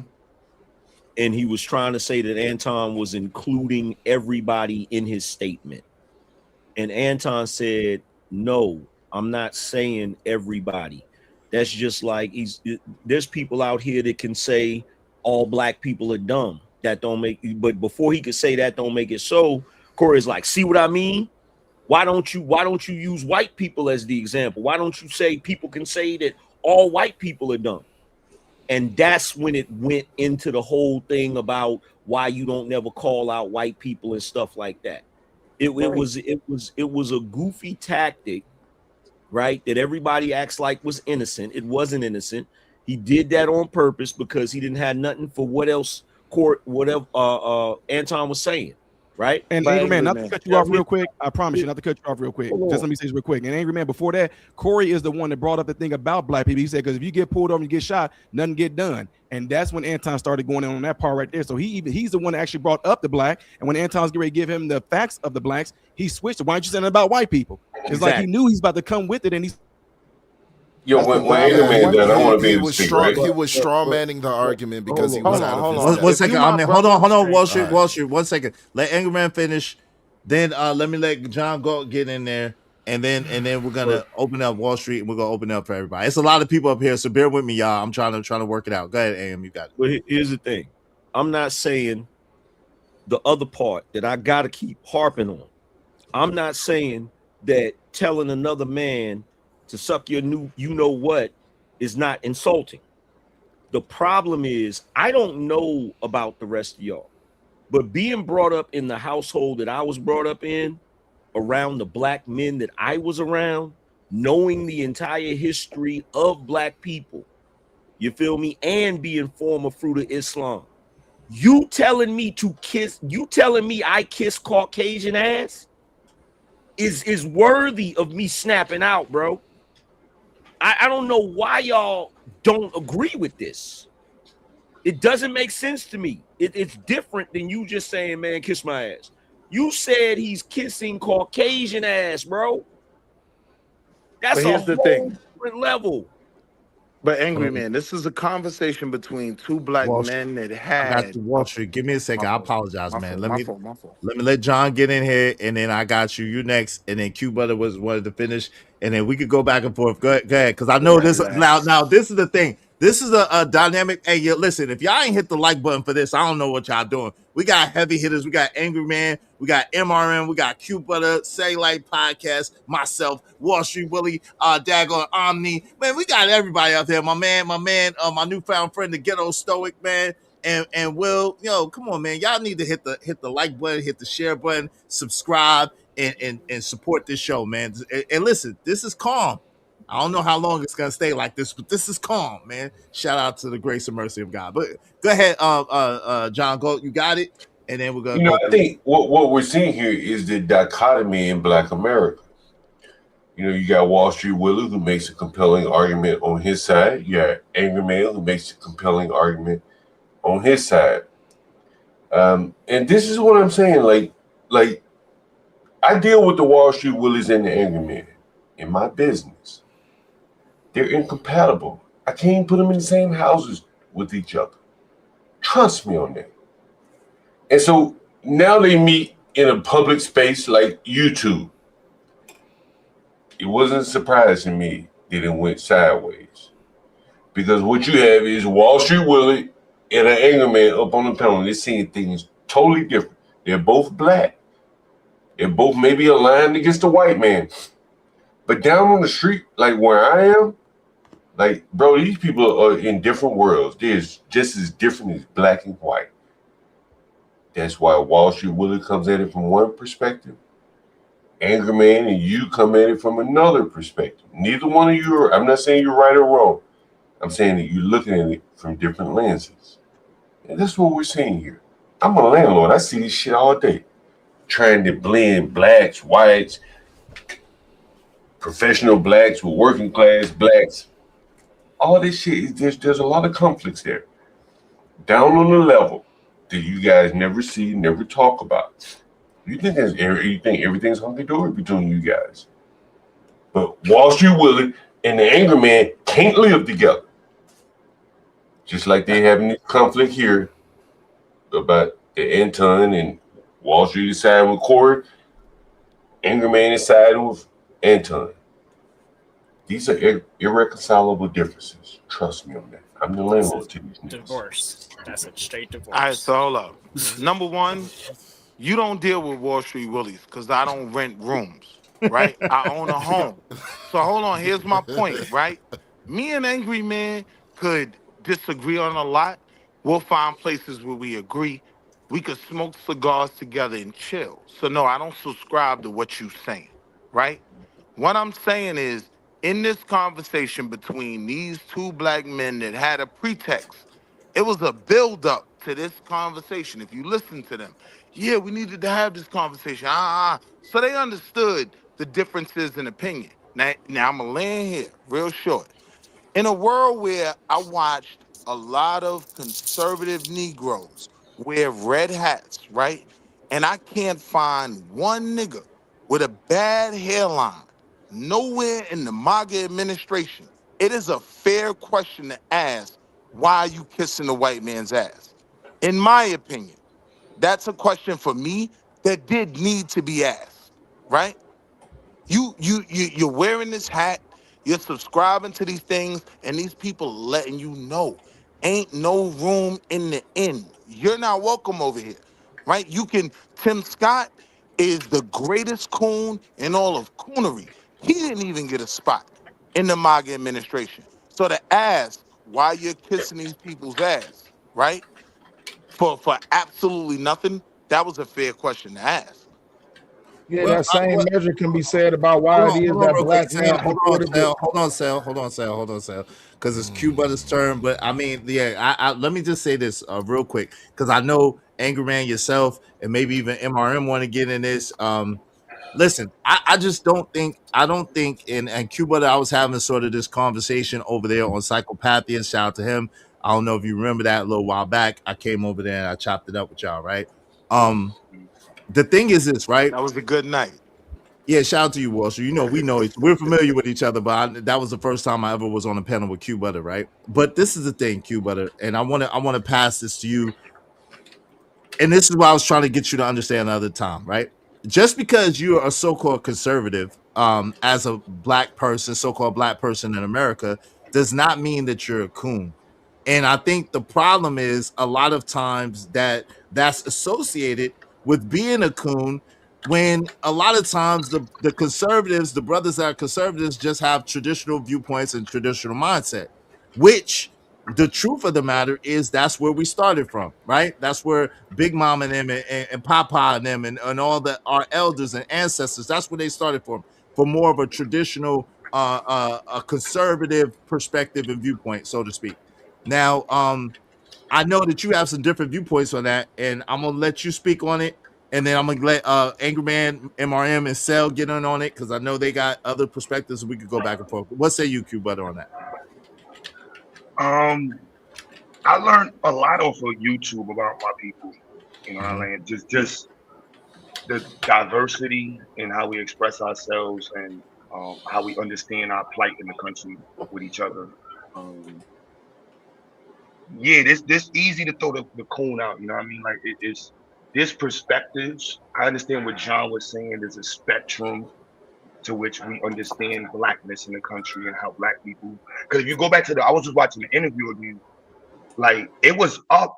Forget the female thing. I didn't watch the part when they was arguing over voting. Mm-hmm. You know what I'm saying? It was up from the voting conversation. I think really what matters for me in the conversation is how we actually engage with each other and communicate with each other as men. And I think both of them dropped the ball on that because at the end of the day, like when I on YouTube, my brother Taz, I'll tell you that he'll tell you, like I always try to be cordial with people because then like you can get shot for what you say. I don't believe in that this internet separation. I got dead friends because of the internet. I got friends in jail for a long time because of what they said on YouTube. Wow. You know, so for me, I take what you say.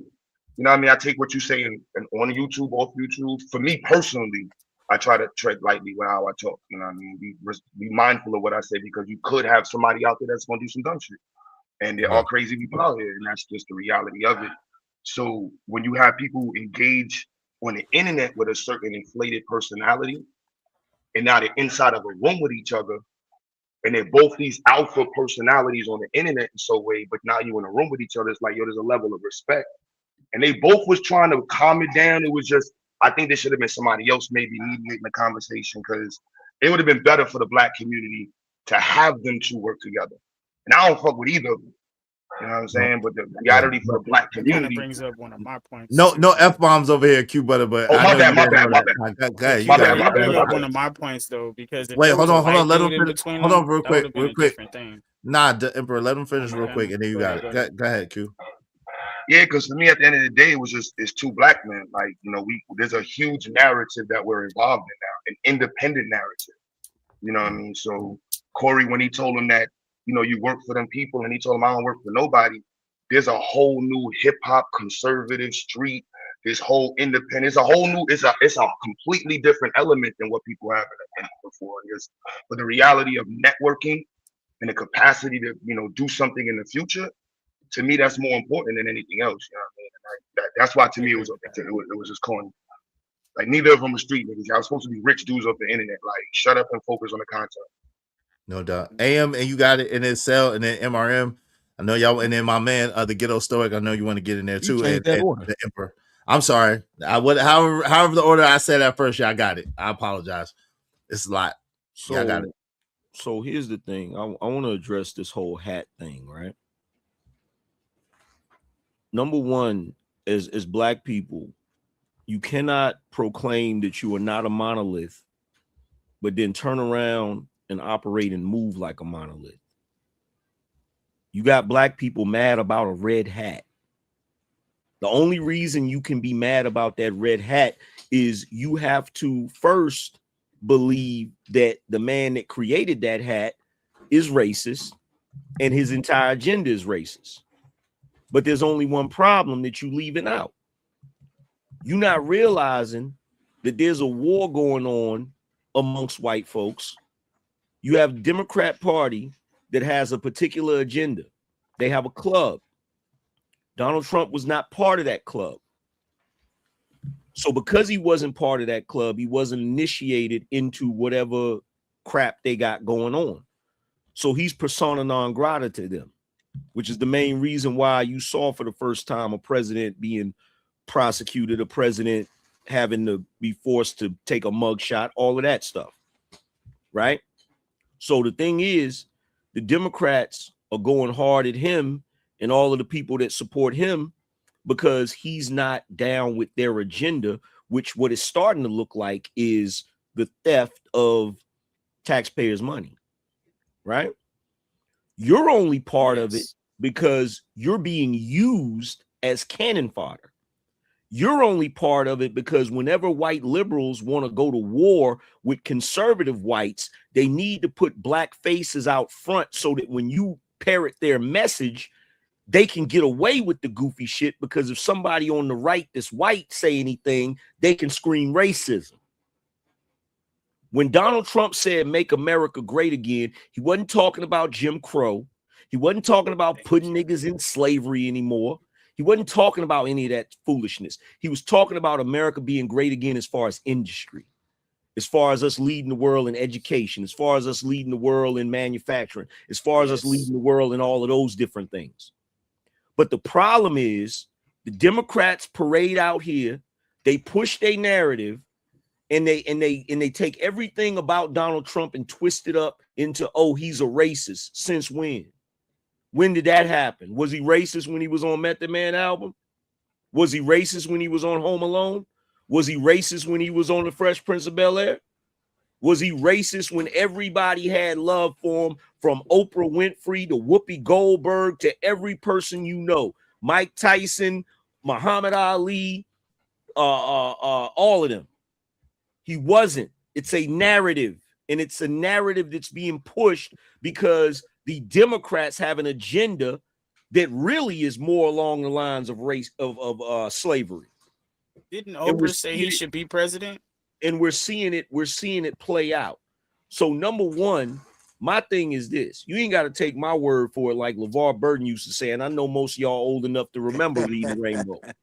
But you ain't got to take my word for it. All you gotta do is go do your research. All I'm saying to y'all is this, because I don't want to be antagonistic, because I want y'all to hear what I'm saying.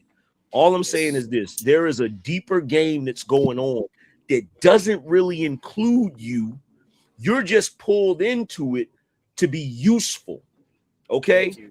So my thing is this: do your research before you just automatically be like, oh, this is racist and this is this and this is that. Do your research. We can't afford to be politically ignorant in this day and age. No doubt. Amen. Yo, hold on real quick. Sell what the MRM was Sell next and then you, or you and then Sell? MRM then Sell. No, Sell, you go and then MRM. He was giving you the floor. You got Sell. They love and depend on to be black men for black men to be independently stupid and ignorant when it comes to the scope of how politics move. I was hearing Wall Street Willie talk about how things was moving as far as black men or black people and the Republican Party, or rather this administration. My thing is, did you not pay attention to what the last administration was doing? How they literally put out a whole entire ad demifying and pretty much infantilizing men's sexuality by saying that if you didn't vote for a black woman in the office, that you would not get no sex from women. And they had this message come from a gay man. Are we really serious right now? You say that you don't have no black representation within this administration. The last administration's representation was a rainbow flag. It was the coalition of gay frogs and the gay brigade. So when you talk about black representation, how black people should fall in line with a political party, let me ask you this question. Is it fair to say that saying that you kiss the behinds of white man, that's not disrespectful? I guess it's okay to say that black men should fall in line to support a party that puts gay rights above black rights. Are we really having this discussion right now? Because it sounds to me like we not. Because what a lot of people is doing is paying too much attention to this ghetto mentality and this low level IQ. They're not looking at how things really move. If you want to talk about how Corey was bringing things from a hood or a ghetto or a jail culture, then the moment that Anton said that he's a pipe polisher, then Corey should have jumped up and punched him dead in the mouth, but he didn't. Not only did he not get up and punch him dead in the mouth, that lets me know that what you represent and what you portray, I can't believe in. But even now, when it comes to black men speaking on politics, that lets me know y'all really not paying attention. No doubt. Let me let my man go ahead. Wall Street, you could respond. And I know I told you next MRM, but he called Wall Street's name, so I got to let Wall Street be able to respond. And then MRM, you got it, and then we'll open it up. Go ahead, Wall Street. Yeah. So here's the thing: it's not about a hat, right? The one thing I know in my political discernment, right, is that I have no place in that other party. If you talk about being used for cannon fodder, No one will be used for cannon fodder more than a black conservative. I just watched it. Same week, the day before Antoine Daniels, I had Tucker Carlson laughing at FBA, right? Calling his phone to talk about another black man. The one thing I know over there, I have no place, right? The Democratic Party isn't perfect, and I consider myself an independent, right? But I know I have no place over there. I know nothing about their agenda is anything beneficial to my children. So it's more than just a hat. That hat represents a movement that no matter how hard Tim Scott tries to coon, the best coon on earth, Lifetime Coon Achievement Award, you still don't get no spot in that administration. While a black man may be surrounded by a bunch of do-funnies, right? He still has a spot in that Democratic argument. Even if you're looking at the independent Democrats, right, like Mondani, first thing he went and did was grabbed up my man, my son. Now, again, I gotta let you land your plane with on Wall Street Willie because I was just letting you respond to that. That was my wife. It's really, it's really MRM's turn, and then Angry Man, you have to MRM. I don't want to trigger my big brother Taz, right, and bring an entertainer into it. But what I'm saying is, even in this independent Democratic space, there is a space for black men. You know what white folk need to tell y'all, crazy. Right? I don't Wait, know hold on, what white I got folk, y'all, but hold on. I don't know what white folk need to tell y'all outside of you can wear this hat as much as you want. We will hire Linda McMahon before you. WWE. We got you. We got you. We got. Hold on, y'all. I know he triggered y'all. Let me let MRM go. Angry Man, you after MRM, and then y'all duke it out. Y'all know I don't get into. Uncle Jeff, you come. I see your hand. Hold on, Uncle Jeff. Hold on, real quick. You're after Angry Man. All right. Thank you. MRM, then Angry Man, then you, Uncle Jeff. Okay. All right. So the guy that just went made an interesting statement there. He said he don't know their agenda. Well, did you actually try to look and research and see what the agenda was? So I'm not. That's a rhetorical question, by the way, because me personally, I see what you're saying. Even though I was trolling y'all when I put the hat on, is because some big people signed it, and I actually got invited to go to the White House in 2020, and I met Donald Trump, spoke with him, and seen what he was trying to do and what he wanted to push out to the black community. But can you show me, and this is rhetorical, where the Democrats solely focused on doing things for black people? Now, there's things that Trump has done and is doing, but they're not going to publicize because we know who owns legacy media, right? With that, if you saying you don't know what their agenda is, rhetorical questions coming, by the way. Do you want men and your children that may be female? Do you want them in your girls' bathrooms? Do you want them on your girls' team? Do you want, since we all talk about black people and they giving us is reason why we so messed up, because look, even though we on food stamps, and this is not all black people, because white people are on it too, more than what we are. But the other thing that comes up, look at the food they giving us, look at the stores they're giving us. Well, there is an administration right now that completely flipped the pyramid around. There is an administration right now that's telling you don't have to give your kids these vaccinations. They still can go to school without having to get these vaccinations if you don't want that. What administration gave you that choice, right? On top of that, do you want your job telling you that if you got somebody that is a snow cone color hair, social justice warrior, twinkle toed loony, to tell you need to call them, they, this, that? What administration told you that you better do that, you're going to get fired? What administration told you that if you don't take the Fauci out your hokey pokey clot shot, you won't be able to work? I land. Angry Man, you got the floor. So to listen to black men talk about there's no place for them in the Republican Party, but there's a place for them in the Democrat Party, proves to me that what Lyndon B. Johnson said, a Democrat, was 100% right when he said, I had these niggas voting Democrat for the next 200 years. I'm with you. Y'all are wilding right now. Every bit of progress that black people have had since slavery in legislation was pushed by Republicans. All of it. Every last bit of it, and every last bit of it was fought tooth and nail by the Democrats every step of the way. The Civil Rights Bill, the Voter Registration Act, every step of the way. You literally had Dred Scott suing for his freedom on the Taney court. 5 Republicans went against it. 2 Democrats was in favor of him getting his freedom. We can go down the list. I can run down the whole list of every single thing the Democrats have done to destroy our people. Every last bit of it. It was a freaking, when they found out the loophole in the Bill of Rights that the states was using not to give black people their freedom. It was a freaking Democrat lawyer that was in Congress that pointed it out, which is the whole reason you even got the 14th Amendment to the Constitution. Facts. We can run down this whole list, bro, and we can even bring it up to today, where everybody's saying, oh, well, the hat is part of a movement. Well, guess what? Ice Cube didn't have that hat on, and niggas told him to kick rocks. What happened to that? When he showed up with the plan for Black America? What happened to when Joe Biden basically told Ice Cube, I won't have a conversation with you until after I win the election? But White Donald folk told Trump him was to kick willing to, rocks. Donald Trump was willing to have the conversation before the election. $500 billion he was going to put into the black community. You didn't have to bring Cube in, the angry man. No, I brought Cube in it because I need to point out the fact. I need to point out the fact that if you can talk, y'all can talk trash about Trump all day long. But then when it comes to people that are in the black community, people that are trying to do for the black community, and then they get shitted on no differently than Trump gets shitted on, I got to question the motives. And that was a valid point. Then we got at the same time, to say that there's a place for black men in the Democrat Party.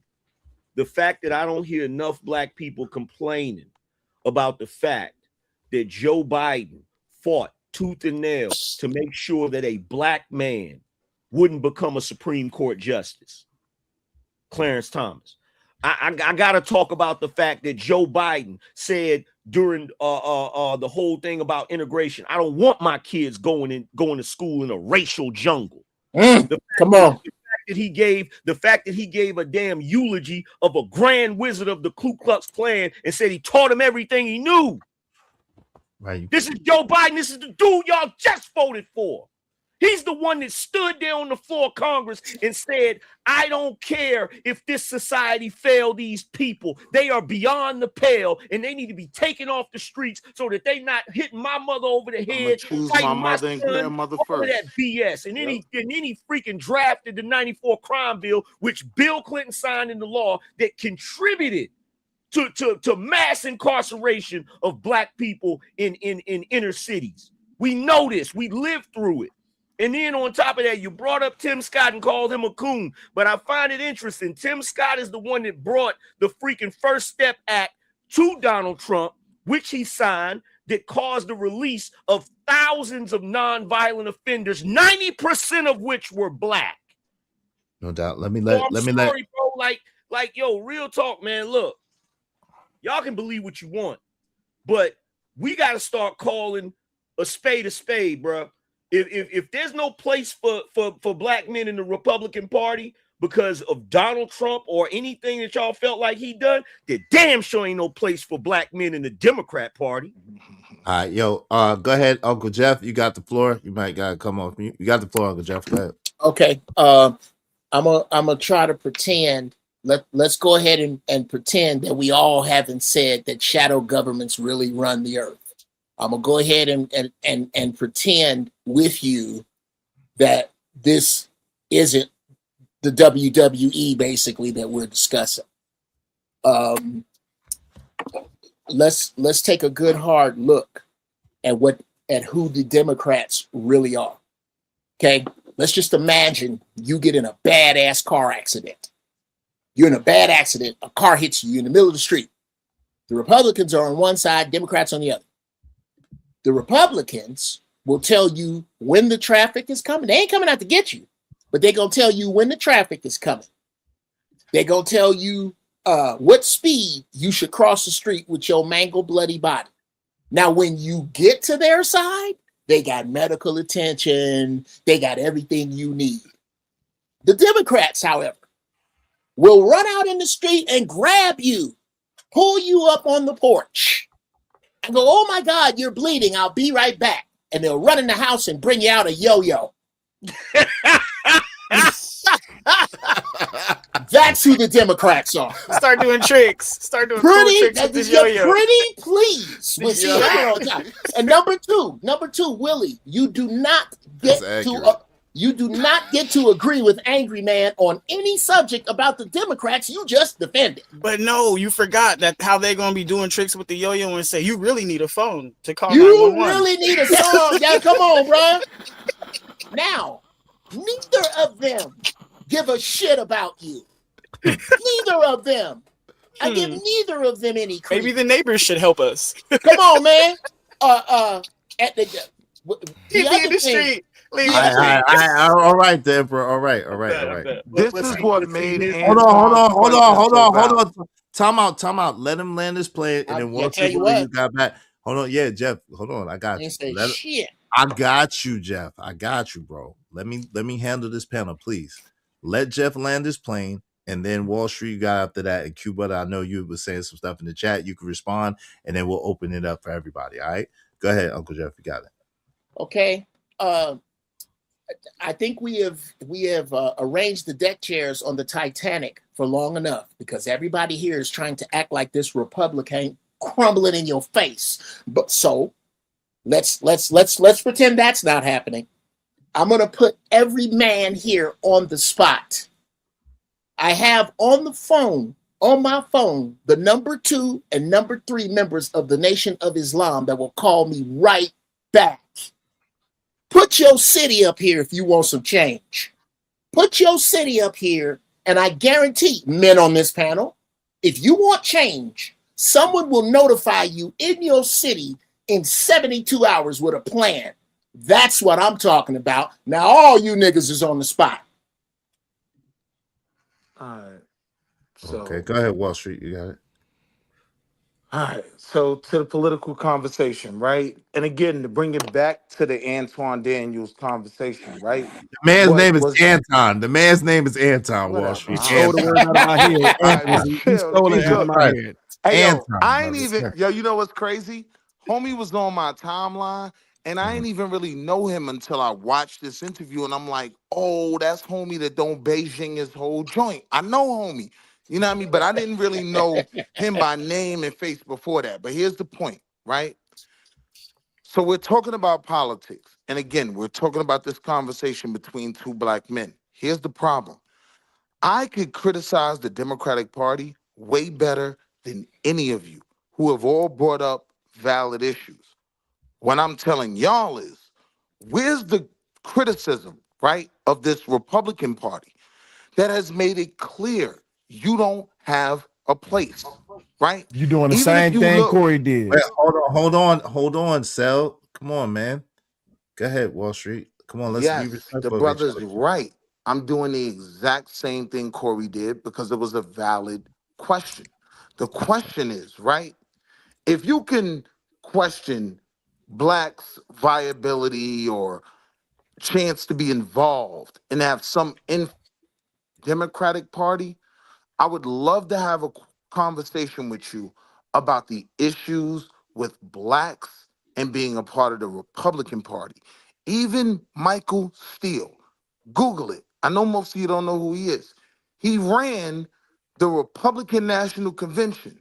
Even he, a light-skinned black man with glasses, right, said, yeah, I'm switching parties. These white boys is crazy, right? He's in way more than anybody involved in this conversation. I trust his narrative as being the head of the RNC, right? Google it. Stop me when I'm lying. He even had to admit, right? There's no place for me here. Again, my argument has always been Democratic Party ain't perfect. And I don't necessarily even really support it. There are some things that they afford that I am staunchly against. But I have a clear understanding that when I'm in a certain neighborhood and I drive down that block and I see nothing but Trump Pence signs all the way down the block, this is not my community. They are not looking at me as a brother. I would never say to you, regardless of what I believe in, my sky daddy, right, that I am more Christian than black. Being black for me will always come first. So to go back to the original conversation, if we're having this conversation between two black men, one taking this stance, one taking that stance, and again, I would have preferred to see someone like Mark Lamont Hill cook, and I'm gonna land right here. I would have preferred to see someone way more intellectual cook Antoine than Aton, whatever, than Corey Holcomb, right? But let's be real. These were two men that were diametrically opposed. They understood that. So certain questions did deserve to be asked. And that was a valid question. Okay, Right? hold on real quick. What issue do you have with white folks and Republicans? Okay, we got you. We got you. I'll be streaming. Hold on real quick. Hold on real quick because I gotta give it to Q Butter. But give me 1 second. And Angry Man was trying to chime in. Give me 1 quick second. And Cell was trying to chime in. Let me respect the money real quick because I put them people on hold for a long time to let y'all be able to say what y'all was saying. Shout out to my man Uncle Streaming. Thank you for the $5, bro. I appreciate you. Said that go outside was to save face. Was Corey supposed to shut down his show to go outside and fight at his facility? He don't stream out the house like us. Shout out to you. Appreciate you, bro. Shout out to hold on real quick, AM. Give me 1 second. Give me 1 quick second. I got you. You could address. Give me 1 quick second. Shout out to Mr. Lone Star 1999 said, how do we forget about the code? Was that y'all code? The culture in the home. We keep saying education, which is a vital part. But if the culture of the home is trash, the education may get pushed to the back burner as far as influences. Appreciate that. Hey, shout out to my man, Mr. Lone Star. You got it, AM. You want to address that for Uncle Shreeman on this? Yeah. So, like, here's the thing, man. Y'all got to stop doing this. This is some high school shit. You got one dude you don't really like. You got the other dude that you do like. So because it's the dude you like, you keep making these excuses. So what if he was on his show?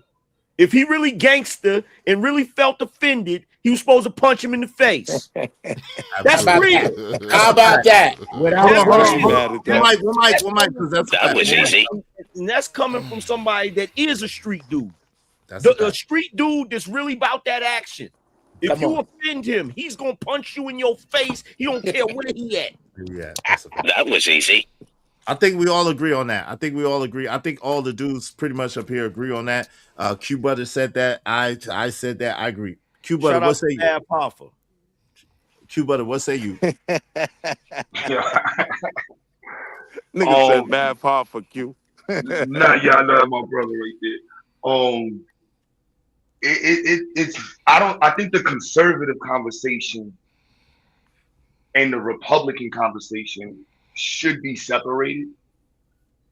Like, I think describing someone as a conservative and then aligning that with their political association, because I consider myself, I don't vote, I don't fuck with, my bad, yo.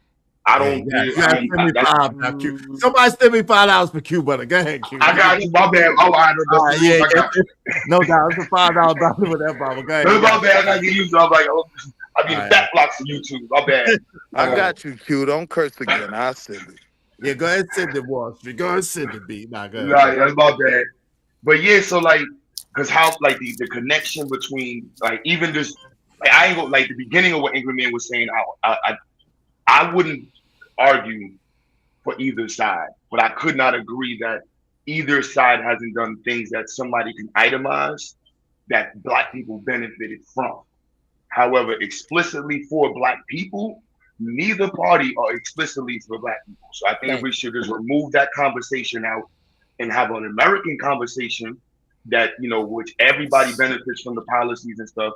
That's the conversation. Yes. But invoking Black empowerment, Black philosophical thought is very confusing for me, and I think other people, because it's like I don't know how y'all get that out of either side. I don't know how you can be a Democrat scream at. There's more Black people involved in the Democratic Party, so if you're just going up for who gets more money if the party gets in, I'll take the fact that there's more Black people that'll get jobs and money and contracts with Democrats in office just because there's more of them already in office. So for me, I'm with the money. Let more Black people get in the bag. But that has zero to do politically. I don't get zero political place in that space. But Angry Man did say at the end, why would a person who's a Democrat be screaming at a Republican as if you can. Neither of them got anything to stand on. So that to me is what from the side of like, I agree with that part. There's nothing really to stand on. But the conversation with them two online, it just was weird. Like when the brother earlier was saying that the guy Corey should have been a little bit more organized in the information. He should have been more organized in this information because he had multiple times that he could have just dagged him, like completely just washed him with facts, pull this up on the screen, and he would have looked crazy. You know what I mean? There's no reason. This 2026 unnecessary street stuff is corny. You know what I'm saying? We in the Ville. I'm in Brownsville right now in Blocks that nobody would come to with a history. Shout from the Ville. Unnecessary street stuff. We got to start putting that it don't matter where you at. Anybody that's unnecessary invoke street stuff is just wild corny. Hey, shout out to MacDougal Street, man. Shout out to MacDougal Street, man. Ocean Hill, man. Ocean Hill. Ocean Hill. Y'all track. So big up Brooklyn. So look, here's the thing, right? Because we got to clear this up, right? When it comes to black conservatives, I can't speak for everybody, but I can speak for myself. When it comes to black people, yeah, when the Democrats get in office, yeah, there's gonna be more black. They're gonna give black people jobs and stuff. Really, they're gonna give black people crumbs. It depends on what level you're at financially, right? When the Republicans get in office, I do better financially because I'm an entrepreneur. Come on. I get better tax cuts and stuff, right? So here's my thing with me. With me, it's not about me being a conservative or a Republican because I want to be part of, the white establishment. That's not what it is. It's practicality, right? So I'm a conservative because of my beliefs. You feel me? I believe in smaller government. I believe in the right to bear arms. I believe in God. I believe in family. I believe in traditional values. That's conservative, right? But also, when it comes to the whole Republican thing, the reason why I rock with the Republicans is because this is what I want them to do. I want them to run the country properly and leave me alone. As an individual, as a private individual that lives in this country, don't try to control every aspect of what I'm doing. And that's what Democrats like to do. They try to control every aspect of what you're doing, and they give you some stuff to excuse it. It's just like when people get welfare, right? When people get welfare, they want to know how much money you're making. They want to know how much money's in your bank account. They want to know who living in your house. They want to know all of that stuff, right? They all up in your business. So to me, it's not really helping because you're trying to control some shit. So when it comes to my belief system, it's like, look, I want y'all, I'm not trying to be in government. Y'all run the country properly. You feel what I'm saying? As long as we ain't got no overwhelm, as long as we don't got no bunch of racist stuff going on like the Jim Crow era and all of that foolishness, run the party, run the freaking country properly so that we all can prosper and leave us alone as private citizens. That's my thing. You feel me? So we can clear that up with me. No doubt. Let my man, the Ghetto Stoic, hasn't had a chance to say anything. Ghetto Stoic, appreciate you, man. You can read your super chat and man, say what you want to say on that. I appreciate the super chat. And thank you to Wall Street Willie as well for the cash. I appreciate you, bro. Peace, hey, man. First of all, what's up, brothers? Omni, man, Angry Sigma, Izzy, man, what's up, Emperor? What's up with you, Sel? And forget you, Uncle Jeff, man. He must have beat you. He must have beat you in chat. No, honestly, no, I'm not gonna lie to you. Me and him, low key, had an intense shootout just now. And he beat you. And he beat you. Just go ahead and say he beat you. Hey, what's the record? Hold on. Notice how the Ghetto Stoic is not bragging. You tell him what's the record. I think it's 3-2, something like that. No. It's 2-1. Okay, he got old man math. Okay, the Ghetto Stoic is up. We 2-1 with a draw. He's up.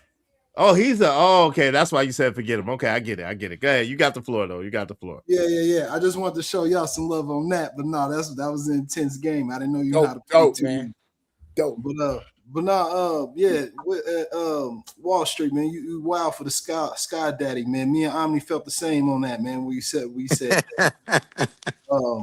and don't pay me no mind, bro. Yeah, no, it's all good. But no, man, I'm gonna have to say, man, about the Republican thing, I'm not too too deep in depth as far as the policies in regards to both parties to pick a side, but I will tell you this, and this is a fact: the most money I ever made was when we was giving those stimulus, and I flipped those into like 14 grand, just moving through penny stocks. And I was just moving through penny stocks, trading penny stocks on Robinhood. That's before they start halting the exchange on the stocks. That was right when GameStop came in with the AMC trade as well from $14. So I'm just letting y'all know how deep in the game I am with the stock market.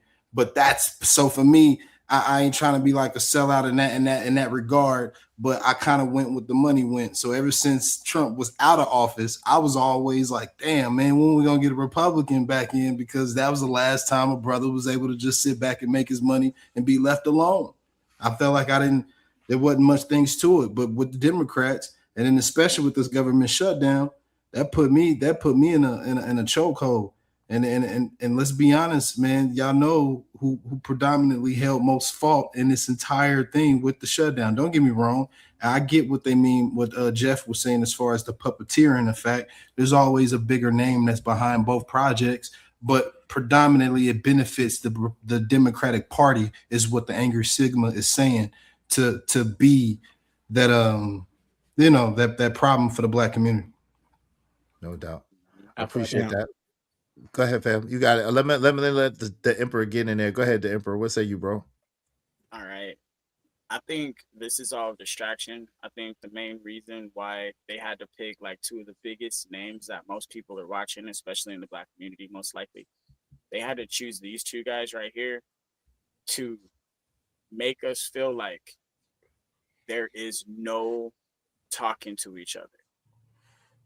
All right. This is a psyop. I feel like this is much bigger if they keep us separated. Like we're having a discussion about the parties or where do we fit in? And blah, blah, blah, blah, blah. This is what they want us to do. This is how they got us tricked. This is how they Let me ask you a question, the Emperor. I apologize. Who is they? Who is they, and what's the psyop? Because I mean, I don't know Corey personally. I know Anton. I know of Anton pretty good, and I would be willing to argue or willing to bet good money that it's no they involved in it. These are just two men that met that have different belief systems. I'm saying it's a they because there's a bigger picture. Because here's the main question: why can't we get along? You know, but that's not the question I want to answer. I just want to give a broad reason why that question is here. Is because this, when I say this, it's gonna get wild. Everybody might be like, "What?" But the United don't Nations. Get too wild. Don't get too wild. But you can't get too wild. The only way I can only say this one more time: the United Nations. All right, I'm not gonna give too many details, but yes, Russia, China, they're involved in those meetings. Wait, and whatnot. yeah, we got you. Yeah, it's you going can't that be direction. Yeah, we don't do the names. It's going that direction.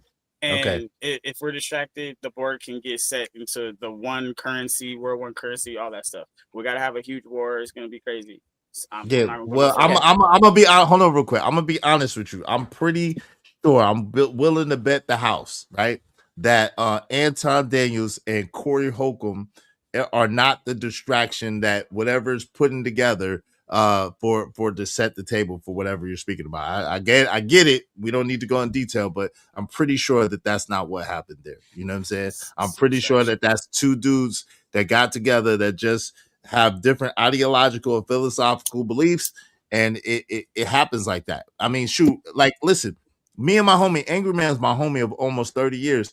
We get into heated arguments, and people think it's it's staged or it's no. This is really how we talk. We got love for each other, but we tell the truth to each other. If I don't agree with him, I'm not gonna agree with him. If he don't agree with me, he not gonna agree with me, and he gonna say it however he feel it at the time. But that's just how it be. So I don't think it's really that type of deal. But I hear what you. Can I just respond to it real quick? I'm not trying to say that's what this was all about. I'm saying this right here. It's like, okay, when I saw Anton, right? That's how my mom raised me. I see your hand, what I'm saying? And my pops, he was Corey type. Okay. You know what I'm saying? And I got that in me. Both of them is in me. Every day I'm looking in the mirror, is like, which one am I gonna be? Which one am I gonna be? Or like, am I gonna be cool? Or am I like, how am I gonna do this? But I get shamed for being like, yeah, let's go. And like, you know, and then I get hate for being like, yo, what's good with the dirt? Like, you know, so what can I do?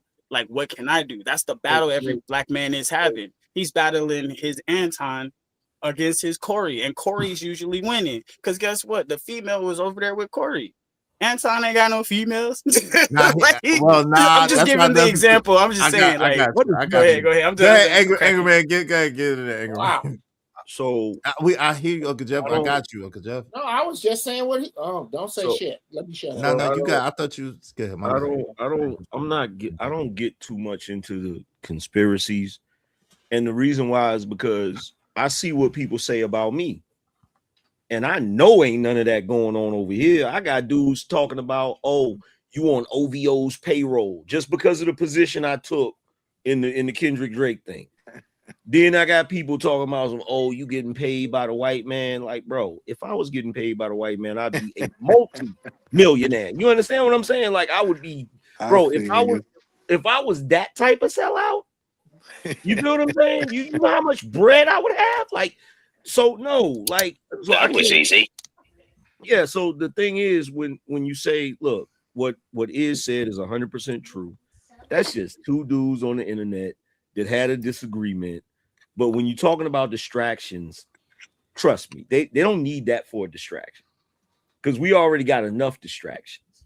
You feel what I'm saying? We've been had distractions: TV, radio, movies, Everyday life, bro. All of that is distractions from things that you're not paying attention to. If you're paying attention, it ain't gonna work. You feel? The problem is most people don't pay attention. Most people don't be checking for this and checking for that. The only reason, in my opinion, the only reason nowadays you see more people paying attention to politics is because of the character that Donald Trump is. You feel what I'm saying? It's because of how he move and all of that, and they put a spotlight on him, because usually with other presidents, they don't really put that type of spotlight on them. Yeah. A lot of stuff they do was hiding Biden. Yeah, a lot of stuff they do, you don't pay attention to it unless you really into that. You feel what I'm saying? So I don't think it was a distraction in that sense. And as far as us not getting along, we ain't never got along. Yeah, we ain't never got along. And the thing you said, this is the other thing we got to realize. And I talked about this a lot, right? We got to get out of this mind frame that black men fit into this box or this box or this box. You feel me? The crazy thing about it is all of us, the analogy you use with the Anton and Corey, all of us are like that. All of us are like that. All of us have our intellectual side. All of us have our hood side. You feel me? For the most part, because that's just our culture. That's just the way we brought up, right? So we all deal with that. You feel what I'm saying? The problem is what you were talking about is in the moments that matter, which side do we let win? The intellectual side or the ghetto side? You feel me? No doubt. Hey, let me let Uncle Jeff. You gotta then sell you after Uncle Jeff, and then we'll open it up. Hey, no doubt. You know you skipped over me, right? Oh, did I skip MRM? Go ahead, let him go. Let him go. Never got in it one. Oh, you never. Yo, I apologize. like 8 times. Hold on, I apologize. That hey man, I apologize. MRM, please forgive me, my. No, we good. Brother. I got patience. You got it. I got patience. You got the MRM. I apologize, bro. No, what I was gonna say, and this was piggybacking off of what AM just said is what I'm trying to get at is this: what makes a lot of people think that if you are black and conservative, when did it enter your mind for you to insinuate that we doing this because we're trying to fit in? What makes you think that we're trying to fit in with them, or that they will never accept us? Who's saying that we're trying to be accepted? You see what I'm saying? Who came up with that concept? Because all I know is that when I came from the ghetto and I crossed over and I seen Utopia, I knew one thing: I wasn't trying to go back and live that lifestyle no more. And then when I did get over there, you know what the white folks did? They looked at me and say, "Hey, welcome. You might as well go ahead and start working." They didn't sit there and go, "Hey, you know, you ain't fixing to fit in up here. I don't know what you're thinking, boy." Nobody did any of that. I don't know what you thought coming up here is up north. Nobody did any of this. So what I'm saying is, where did that mindset come from to make a lot of black people? Now I'm just saying this because I always be careful when I do this. I learned that when I go and speak now, I say black folks have a certain mindset, right? Black folks have a certain mindset. What made you come up with that? Who taught you to think that? Who taught you to say stuff like that to individuals that you feel are conservative, right?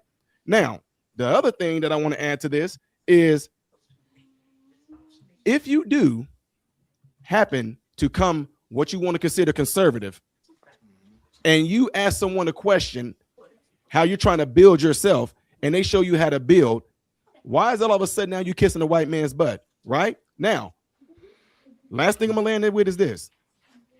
You know that when Harriet Tubman was trying to free people, she wasn't the only one trying to do that. But you know that she was going back down south trying to bring people back. Did you know that there was people that were refusing to? Why did they refuse? They didn't know what it was like to be free. They couldn't even comprehend the concept of not being in those chains. They couldn't comprehend that. So although you might try to step back and go back and try to bring some of them over there to say, hey, y'all, look, over here is good, man. Now, yeah, you're not gonna get nothing free no more. You're going to have to take care of business. You're going to have to work for it. It's not like that. You got some people that ain't what I heard. Oh, you one of them northern Negroes right there. Yeah, you just trying to be like them northern. You just trying to be like them white folks up north. You think that's what we get. Even though there's no physical change or anything like that, the mentality of it is still there. And once they can grip you here, you know, you're gone. Unless you want to get free and come up north, metaphorically speaking, you're going to always be on the mental plantation. No doubt. Shout out to that. Yo, let me read this real quick. Sharon, I'm Israel Mills on chess.com. Israel Mills, appreciate you. Sharon, shout out to you. Paul Smith said, Father said, I'd rather stand with the conservative men like Booker T. Washington, Frederick Douglass, Clarence Thomas, Joseph H. Jackson, and Thomas Sowell. Yo, shout out to you. Appreciate you, Paul Smith. Go ahead, Uncle Jeff. You got the floor, and then Sel, and then we'll go open it up from there. Well, I'm glad to know that again, 20 minutes. One man has sent me his city. I'm glad to know we just talking. Well, we just our talking. city is like we're chit chat. So I would say Arizona because it's a big small town. Okay, but I don't have the city, so you've pre-disqualified yourself. Well, and I don't mind. I just need you to understand. Right, well. Ask is on your own time who it is I know. And you broke up. Shout out to Dollar Washington said conflict is masculine. Shout out to L Kabong said y'all is Mecca. Oh, excuse me. Jail is Mecca in the community. Wow, that looked like a Y. Shout out to Beige Lives Matters. Scope said Corey ain't get time to watch all of Anton content. So he asked, and even as a black conservative myself, we do kowtow to the white GOP. The white GOP. Yeah, that's what I said. White GOP. We don't challenge them on anything. Shout out to that. Deacon Dave said, I see what you did is LOL. Shout out to Deacon Dave. Chocolate Earth. Shout out to you, sister. What's up? Freedom 533. What's up, sister? She said, shaking my damn head. Shout out to Fierce Soul. What's up, Fierce Soul 85? Why Marvelous? What's going on? This is one of the best shows. Great build with an all-star panel. Shout out to that. Appreciate you. What's up, Hurricane Peril? What's up, man? A real man would have chin checked AD for saying that sucking the thing a long time ago. Yeah. Pipe polishing. What's up, Waha? Waha set it off, Sal. What's up, Keon in the building? What up? What's up, Deucey McGovern? What's going on? HT Bull 1, what's going on? Cute joke, BS, but a cute joke. What healthcare plan have the Republicans come up with in the last 10 years? Trump just put out a video from the White House where they even explain their healthcare plan. Maybe you shouldn't pay. Maybe you should go pay attention to it. Ooh, answer. And the Knight and Bishop said, "Don't interrupt. Hurts the quality of our show." No doubt. Shout out to Knight and Bishop. Okay, go ahead, Jeff. You back? Yeah, I'm back. Okay, go ahead. Like I said, you know who I know. As long as we're honest, that we just talking. Unless, of course, you guys really think we're going to vote our way out of this. Unless, of course, this is 1988 and maybe, just maybe, the 48 contiguous states haven't been redrawn. Google that. Maybe, just maybe, there is going to be another election. Maybe we're not dealing with a dictator. Maybe, I think I need to deal with my own thread because perhaps you gentlemen are seeing some type of internet that I'm not. This shit that you are discussing is crumbling in your hands, and there are black men who are actively helping the community that y'all don't want to talk about. Again, this reminds me of niggas that only talk about horrible black women, but do no research to find the good ones. So as long as I know we're just talking, again, we almost, 22 minutes, but what, Uncle Jeff, one city and a half a state. hold Let's on keep real going. quick. Respectfully, you got men here that are actively working with youth in the community and working with youth. Like, so you got Modern Renaissance Man for fact. You got Q Butter up here. You know what I'm saying? You got other men up here that don't really talk Okay. about the things that they do, that they're working with youth and they're working with men in the community. So there are brothers that are doing their thing up here, you know, respectfully. You know what I'm saying? Okay, So I don't I'm not discussing their thing. Maybe, just maybe, these guys that I know, maybe they can help you. That's possible. Well, Q Brother told you he's in Brownsville, Brooklyn, New York. And then Brooklyn. All right. Yes. Then my man, Modern Renaissance Man, he'll let you know what I'm saying, what he got going on. Yeah, just put them in the back, and I'll put here. I'll say this. I'll land. If you put your city in the back, there will a week. I only need one. I can't get that. A week will not pass before somebody strong in that area that is a black man will contact you to help you with what you're doing. Those are that sound like a solution. The rest of this, I guess we just talked.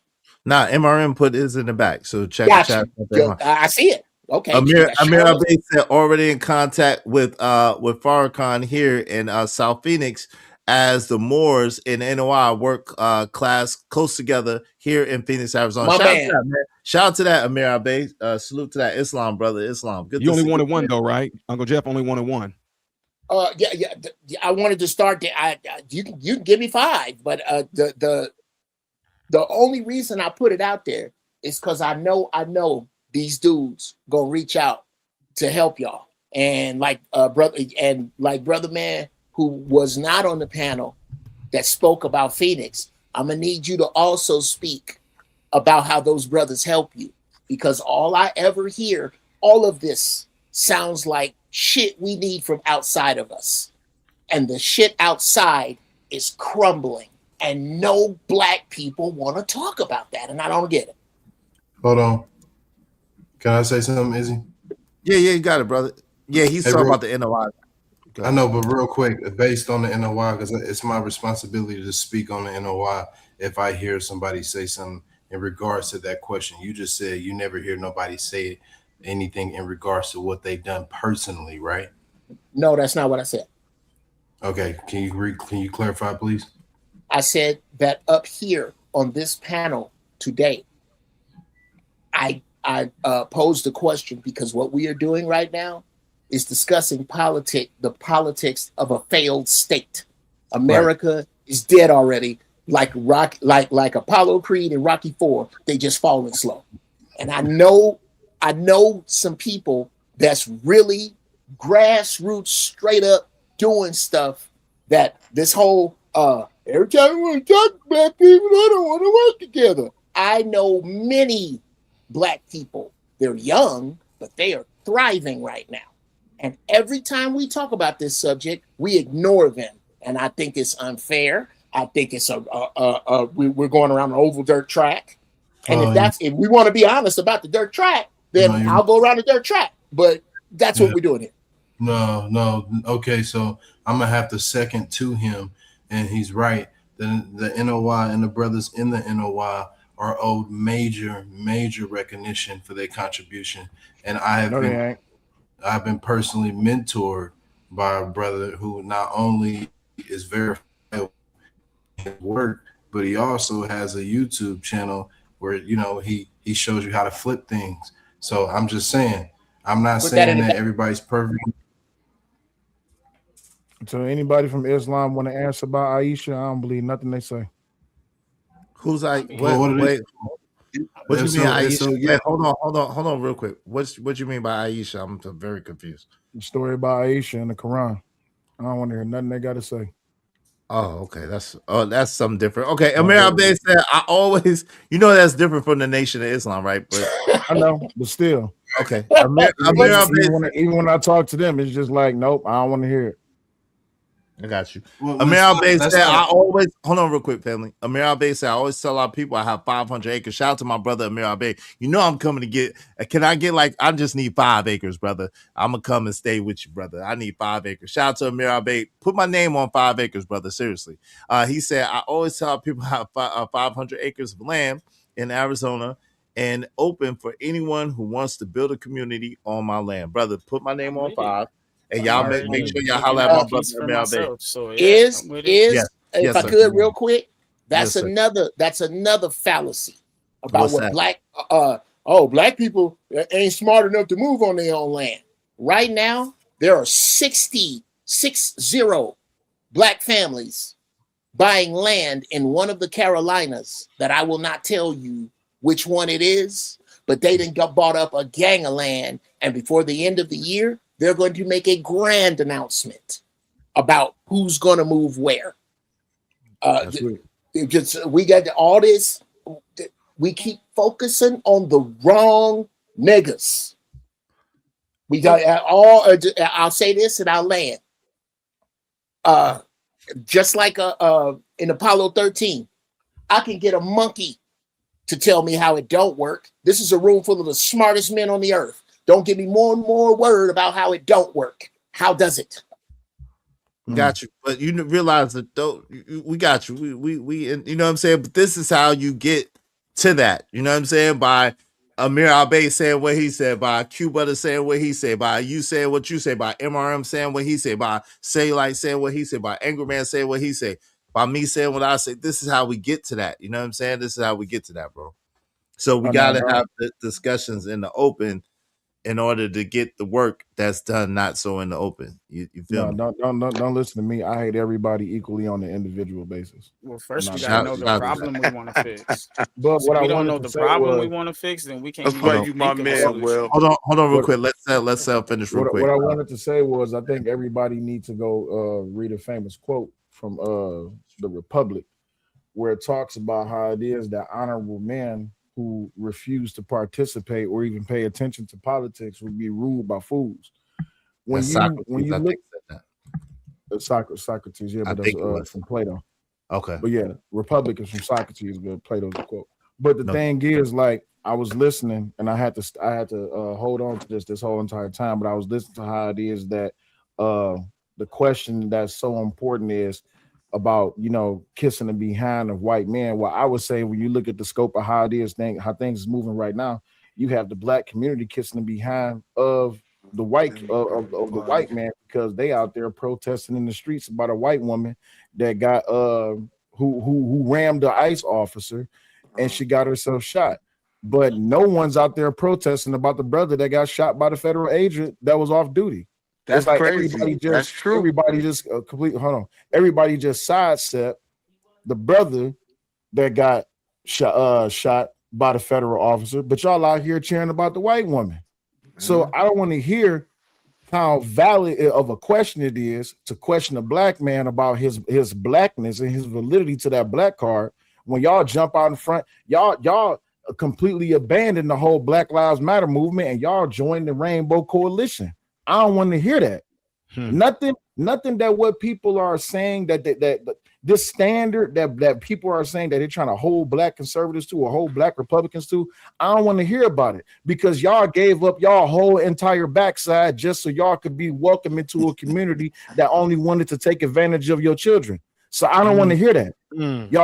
Y'all completely gave up everything so y'all could be accepted by a party that literally wanted to keep you in chains and keep you enslaved. I don't want to hear that. They literally fought a whole entire civil war about keeping black people up under the thumb of oppression.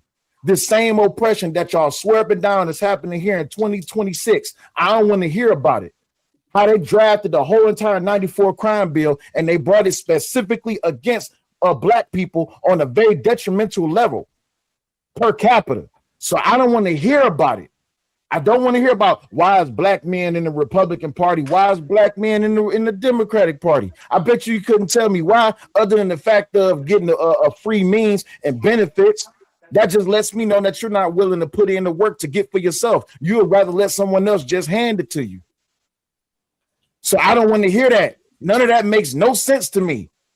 You can't talk about, oh, you out here kissing the white man's behind. Y'all literally let a whole entire mainstream media broadcast and the political party tell y'all that y'all will lose access to sex within your marriage if you don't vote for a black woman.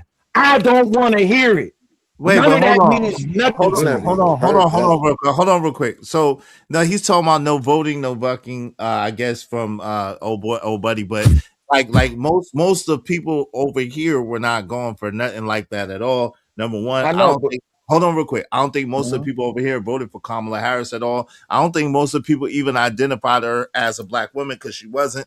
But that's neither here nor there, right? The basic point is we can't take a situation about one person talking to another person on an individual basis and then use it as a broad brush to paint over everybody, right? Because just because people don't necessarily align with a political ideology, one political ideology or another, does not necessarily mean that they align with those viewpoints or those standpoints that are against another view. You know what I'm saying? So it's like it's really one of those things. Hold on, someone got some background. I need you to mute real quick. Right, exactly. Exactly, Taz. She didn't represent nothing I stood for either. Woo! But that doesn't necessarily mean I'm a Republican either, right? Like I think Right. Q Butter made an excellent point about conservatism is not necessarily just exclusive and Republicans don't have a monopoly on conservatism, right? And it doesn't mean that you have to be a Democrat, right? Just because you say that you're conservative doesn't mean that you have to align and be a Democrat or a Republican, but you can still be conservative in your viewpoints, in your ideology, and how you perform in life. You know what I'm saying? So what are your thoughts on that, Sal? So I get you, right? But the thing is that when it comes down to it, people only address what it is that they feel hurt by. And the scope of how things is looking is people is only addressing this administration because they feel that they are being hurt by this orange man in the office. Well, y'all didn't feel that way when the previous white man was in the office, when this man told you that if you don't vote for me, you ain't black. When this same white man set up and pretty much question everything about your whole entire race and your culture and call y'all super predators and literally partook in the 94 crime bill. So my thing is when it comes down to it, I think people have a false identity when it comes to what they want to be a part of, and they only follow along because that's what they trained to do.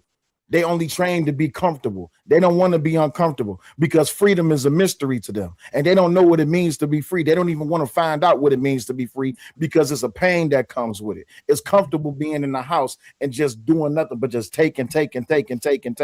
But you ain't giving nothing back.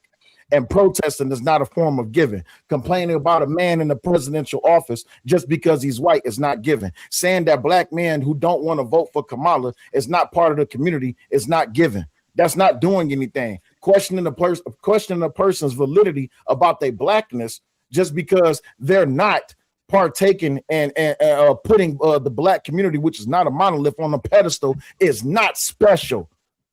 Because if it was so special, then back in the 40s and back in the 50s and back in the 60s and the 70s, the 80s, all the way leading up to now, then no black person would be participating in the white man's game. But guess what? They do it because it's a profit for it. So I don't want to hear it. It's a lot of fake pushers that come from the hood that want to step into the corporate world and act like they doing something. They not.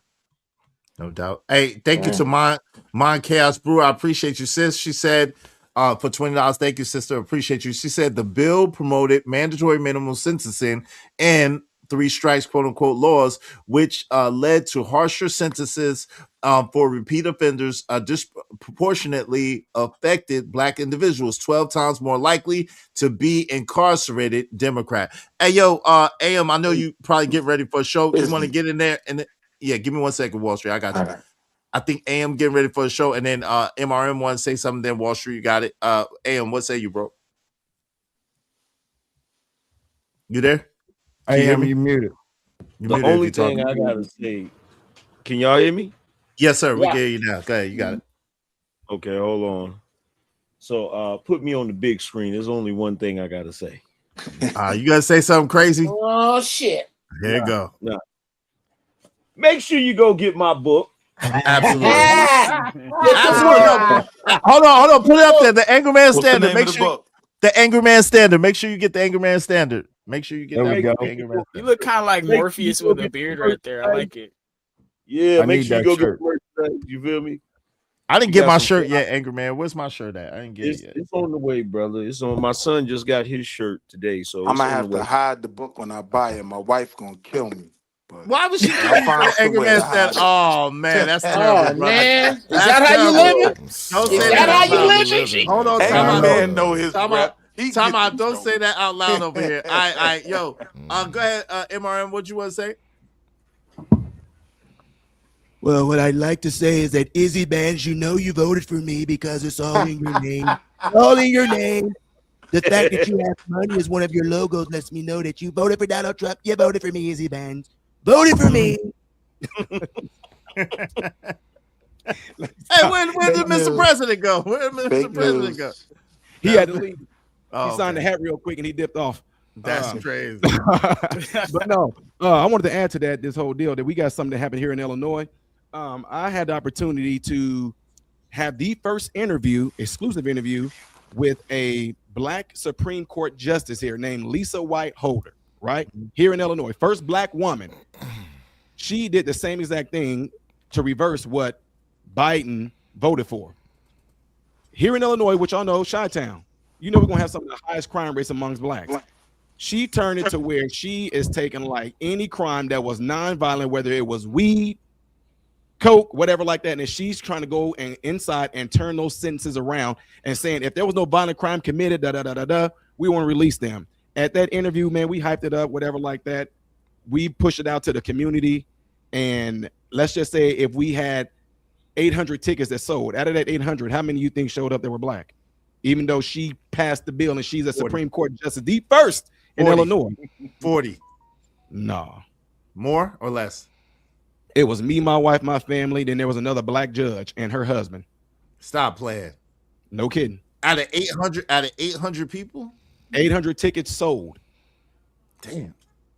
And here she is doing things that's helping. And you know what? She's a coonist. She's a porch negress. She's all those things. When the very thing that she's doing here in Illinois, look her up, is to reverse what they put a lot of us in jail for when it came to nonviolent crimes. Damn. God dog. But that, I guess that's to Anton's point, which he has a point. And like I said, he is using his platform. He has a point. The point was that, people don't show up. People don't show up when it's time to vote for the local election. Only 20% of us show up to the local election. And that's where the things happen that truly affect our life in the local elections, man. Hey, watch this. Did you hear what Corey said about voting? Yeah, that was for suckers, which is crazy. Exactly. So now see that right there, him saying that? Y'all talking, they mentioned earlier about Lamont. Call Lamont a sucker and watch what happened. You see how he crashed out over that? So exactly. I'm throwing shots. But no, if Corey is the representation of what the average Black person is, or how they move within the hood, for anybody that has that whole entire notion to say that voting is for suckers, explain how Barack got in office. I could explain that. What was the voter turnout? What was the demographic turnout for Barack Obama? How many Black people voted for Barack? I have absolutely no idea. Oh, it's crazy. But I think I can explain how he got into office. Sure, go ahead. Every president of the United States, to include the 8 Black ones before George Washington and the 16 overall, share the same bloodline. No, that your vote does not elect a president. It just plain old don't. And if it does, then I think we're going to have to stop having the shadow government conversation. Y'all gonna have to pick. Which is why there's so much contention about Donald Trump. Donald Trump ain't part of that bloodline. He's the first one not a part of the bloodline. The only him and Hillary Clinton cousins. Because Barack is cousins with George W. Yep. And that has far more to do with any of this. And this pretend, and again, not to defend, like I said, Corey had a lot of points that he had no business making because he wasn't qualified. Here in LA, we saw this, me and my wife, when we were really getting deep into real estate. She took the test, and she noticed on the day that she passed how many Asians were there. And it was a sister that was giving the test out. She said, oh yeah, they're not here to pass the test. They're here to memorize it. And each person memorizes 20 questions. They go back, they study the whole test, they pass it in droves, and then they buy real estate together in areas in droves by taking all of their money and putting it in each other's account, let it sit there so it looks like it's your money, then you buy a house, so on and so forth. In that process, could someone tell me who ran for election and who got voted? So we're going into this rabbit hole? No, we're not going. No rabbit holes. Let's not, because it's not relevant apparently. No, we're not. Hold on. Let's not go down it. No, he said we're going into rabbit hole. I was talking to the emperor because I know where he wants to go with it. So that's why I was talking to him specifically. My point in saying that is that Corey, in more ways than one, Jeff, you're right. He's making points, but he's part of a conversation that he can't exist in because he's not invested enough. How about that? I remember back in 2000, 2003, 2007, where the conversation about voting was very heavy. I remember back when Barack was first running, and I remember turning on the TV. Mind you, I was a teenager at this time. I remember on all my favorite music stations, MTV, BET, and all this, that, and the other, you had all of these black artists who was out there pushing for Barack Obama to get elected. I remember the whole "my president is black, my land bull is boo." I remember how all the news stations was out here talking about that Barack Obama was the next great black hope and all this, that, and the other. So voting has an influence on the people, and it's not for suckers. But that's why I say people who say that they don't vote, what part in the conversation do you have if you wasn't even willing to even cast a vote to even move something in a direction? But you know, that's a question that's answered by George Carlin. He said people have it backwards. They say, you got next Q brother. They say that because I don't vote, this is him, that if you don't vote, you don't have a right to complain. Bullshit. I didn't vote, therefore I'm not responsible for the clowns that are doing this. You are. Absolutely. So to say that because people don't want, and you're very right, voting does have an influence on people. It just doesn't have any positive effect on the good potato salad people and their problems, because there's not a bill, there's not an initiative that's going to get your black ass out of this. You're going to have to love your way out of it. And black people are terrified of these three words. We are enough. Yeah. Yo, you know what else came out of George Carlin that was very important? He was talking about the invisible man in the sky and how it is that people to this day still believe in that. Yeah. Huh? Yeah, he's gonna put you somewhere where you choke to death, but he loves you. See what I'm saying? Hey, what say you, Q butter, on this? You were trying to get in there, Q? Yeah, I don't attack people for voting, so I think that's yeah, I think Corey kind of jumped out the window with that one when like calling somebody a sucker for voting. I wouldn't do that. I don't vote. That's my part. You know what I'm saying? And if you vote, that's for you. You know what I mean? I don't think voting encapsulates or embodies the work a person is supposed to be committing towards their civil duties. Is a part of it. However, if your contribution to the black community is only voting, that's between you and your mirror. You know what I'm saying? And I think the conversation about the black community, like I said earlier, needs to be put on one side, and then those who are doing the American thing go on the other side. It is no offense to that. It's just it's convoluted when you really sit here trying to get black power out of the Democrats, and then you're calling somebody a coon and you're a Democrat because they're a Republican. And it's for somebody on the outside, like, bro, if you want to do black power, you do things for the black community, and whoever you can benefit from, and however you can benefit from, whoever it is, you do what you got to do. That might be a Republican, it might be a Democrat, it might be a Jew, might be a Chinese person. Long as I'm benefiting the black community, I have no dog in any of these other fights. And so, but hearing how it gets organized in the conversation, it gets petty. People will throw out coons, throw out names real quick, and it's like I think just 2026 that's hearing in conversations like not throw away the Black Power conversation. Just understand that they're two different conversations. No doubt. If you want to talk about the Black community and empowering it, just focus on that. That's why he tried to push it and said about locally. That's why, like, if he got cut off, but Anton was really trying to push out saying, take care of that business on a local level in your municipality where you at, Hey, does anybody know who Douglas Anderson is? I'm not sure. I don't know who that is. You said, what was the name? Douglas Anderson. Never heard of it. All right, Claude. I know. Your family. I'm sorry, man. I'm not familiar with your family. And this is we about to shut it down anyway. Yeah, camera's on, but it's kind of like stuck a little bit. So no, trust. Yeah, it's a motorcycle club in here tonight. As a matter of fact, Izzy, you've been going for 8 hours.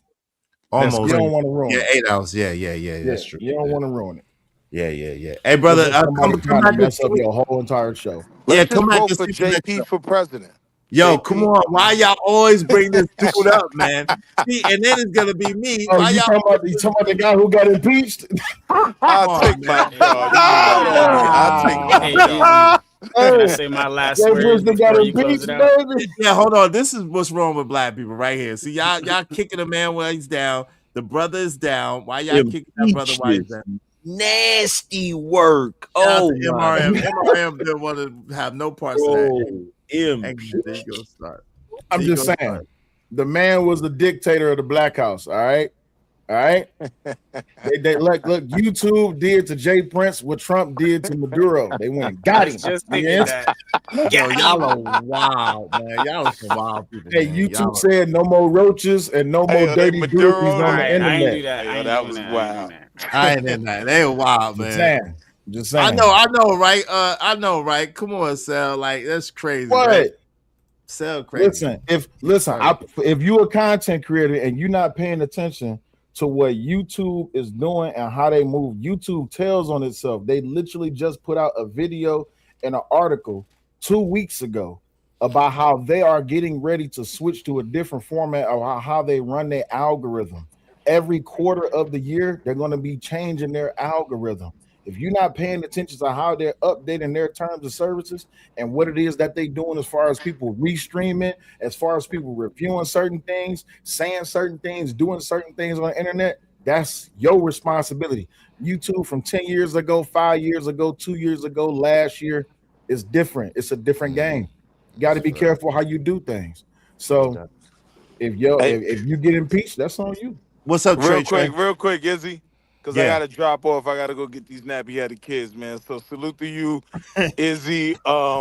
Angry man, you not half as bad as what I heard, brother. I look forward to chopping it up with you again. Yo, Q Butter, get your hairline right. Like, we'll talk later, back channels. And salute to the rest of the panel. Hey, hold on, Willie. Angry man want to talk back to you, guys. Let me tell you something, brother. Never believe nothing. Willie. Never believe nothing you hear about me. You gotta always have a conversation with me. You feel what I'm saying? That's never fair. believe that. Real. I learned that today, good brother.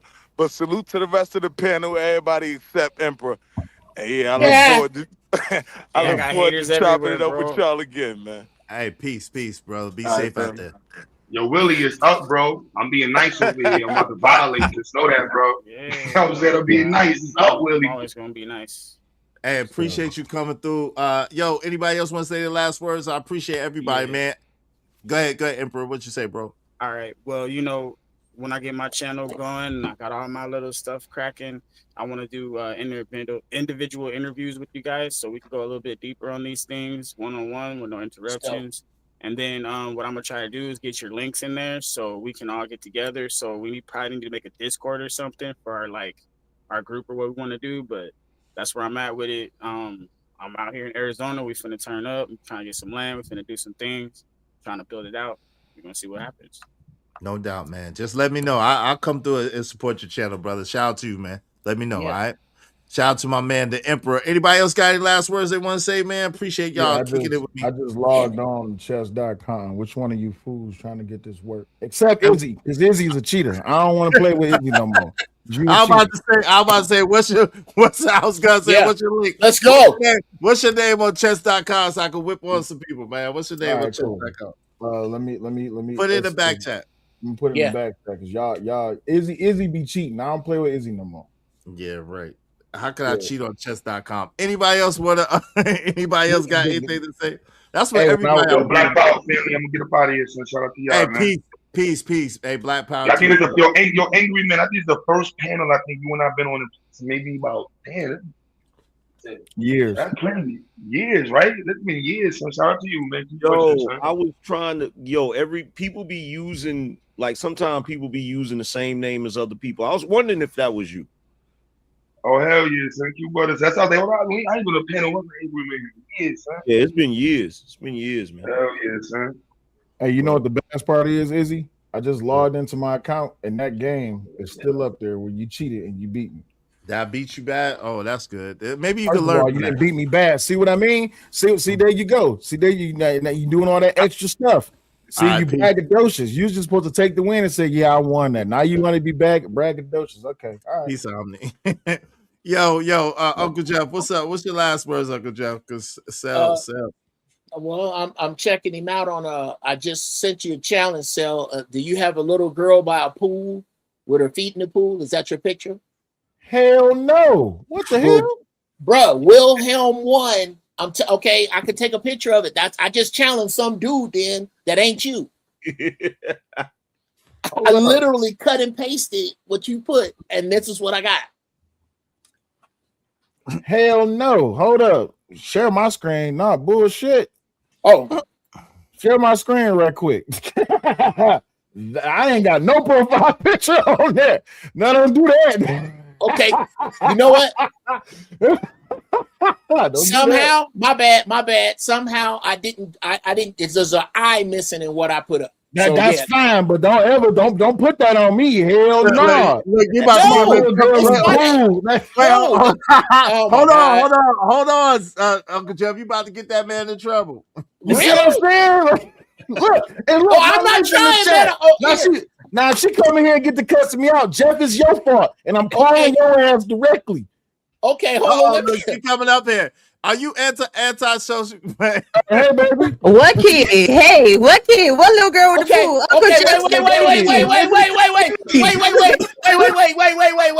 Wait. Raw. It's my fault.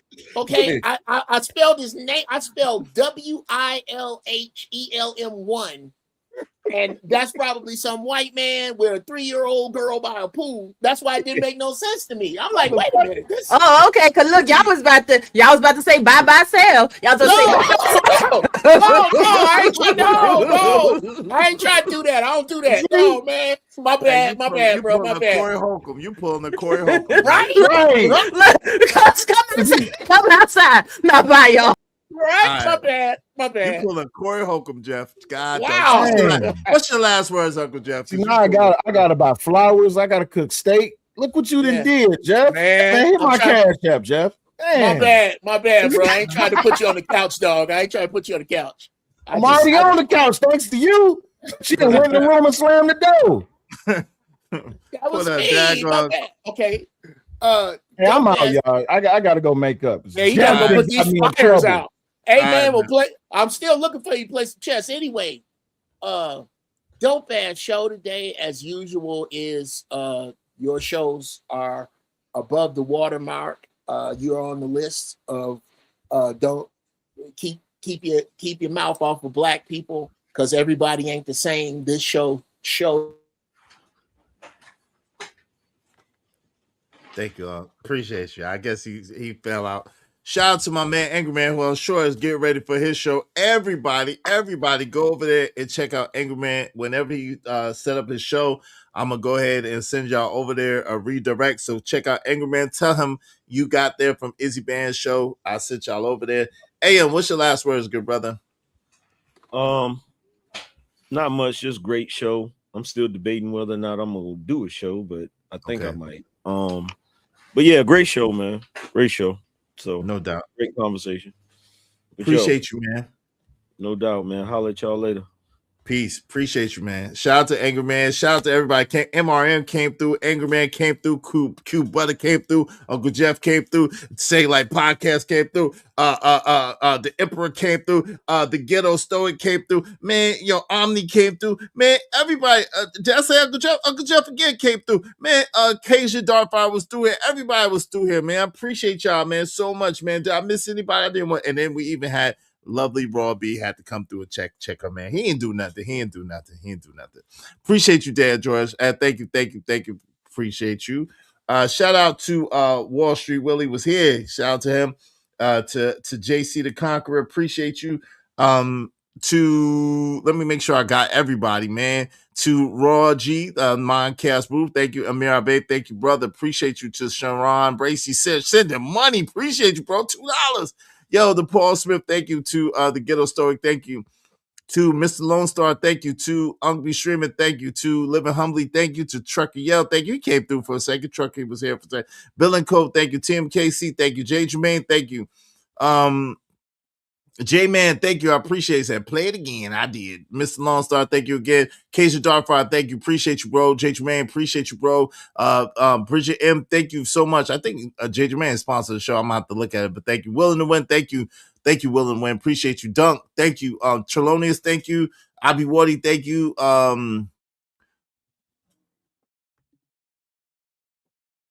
Yeah, I think the plastic was plastic. Thank you very much. Lola Rebel, thank you. What We Know Podcast, thank you. Angry Man, thank you. Dad George, thank you very much. Appreciate you for having TBU Trucking. Thank you, Raj Will, thank you. Robert W, thank you. Laura ADS, thank you. Mo Love, thank you. Thank y'all so much to everybody that supported the show, that came through, man. I really appreciate y'all, man. Listen, y'all could have been anywhere in the world, but y'all chose to be here with me. It means the world to me. Tell a friend to tell a friend. Make sure you like, make sure you share, make sure you subscribe. And if the Angry Man is live, make sure you go over there and tell him I sent y'all. Much love to y'all. And we out. Yo, we're gonna take y'all out on the daggone. We're gonna take y'all out on the F-bomb song. You gotta drop F-bombs.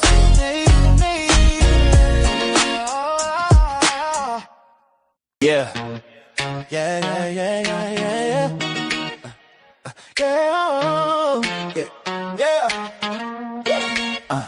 Struggling to keep my channel alive. Every little comment is hard to survive. They clown my presentation, they throw shade, but I'm grinding every day. Got dreams to invade. I say no F-bombs, that's the code I keep. But they look at me crazy like I'm in too deep. They're shouting, what the F's this about? I tell them straight up, you better watch your mouth. Cracking down on me, like I'm on the edge.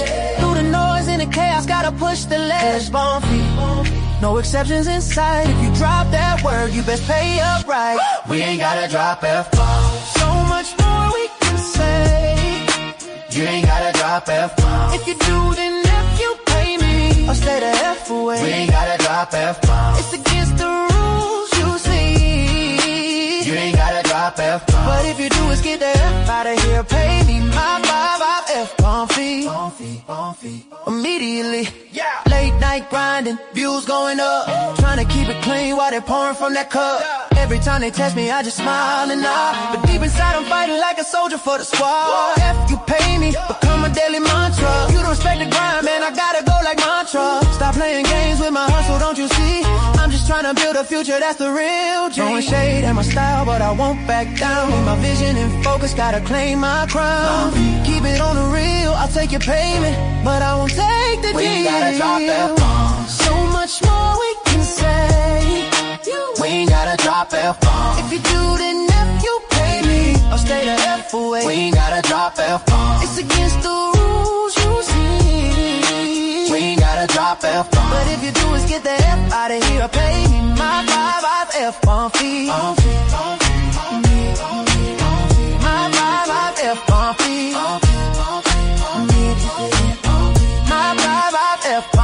Every like, every share, that's the currency now. Riding this way while making my bow. No F-bombs in my zone, gotta set the bar high. Keeping it true while they wonder why. Elevate the game while they often decay. Watch me rise to the top, you'll see me say, yeah.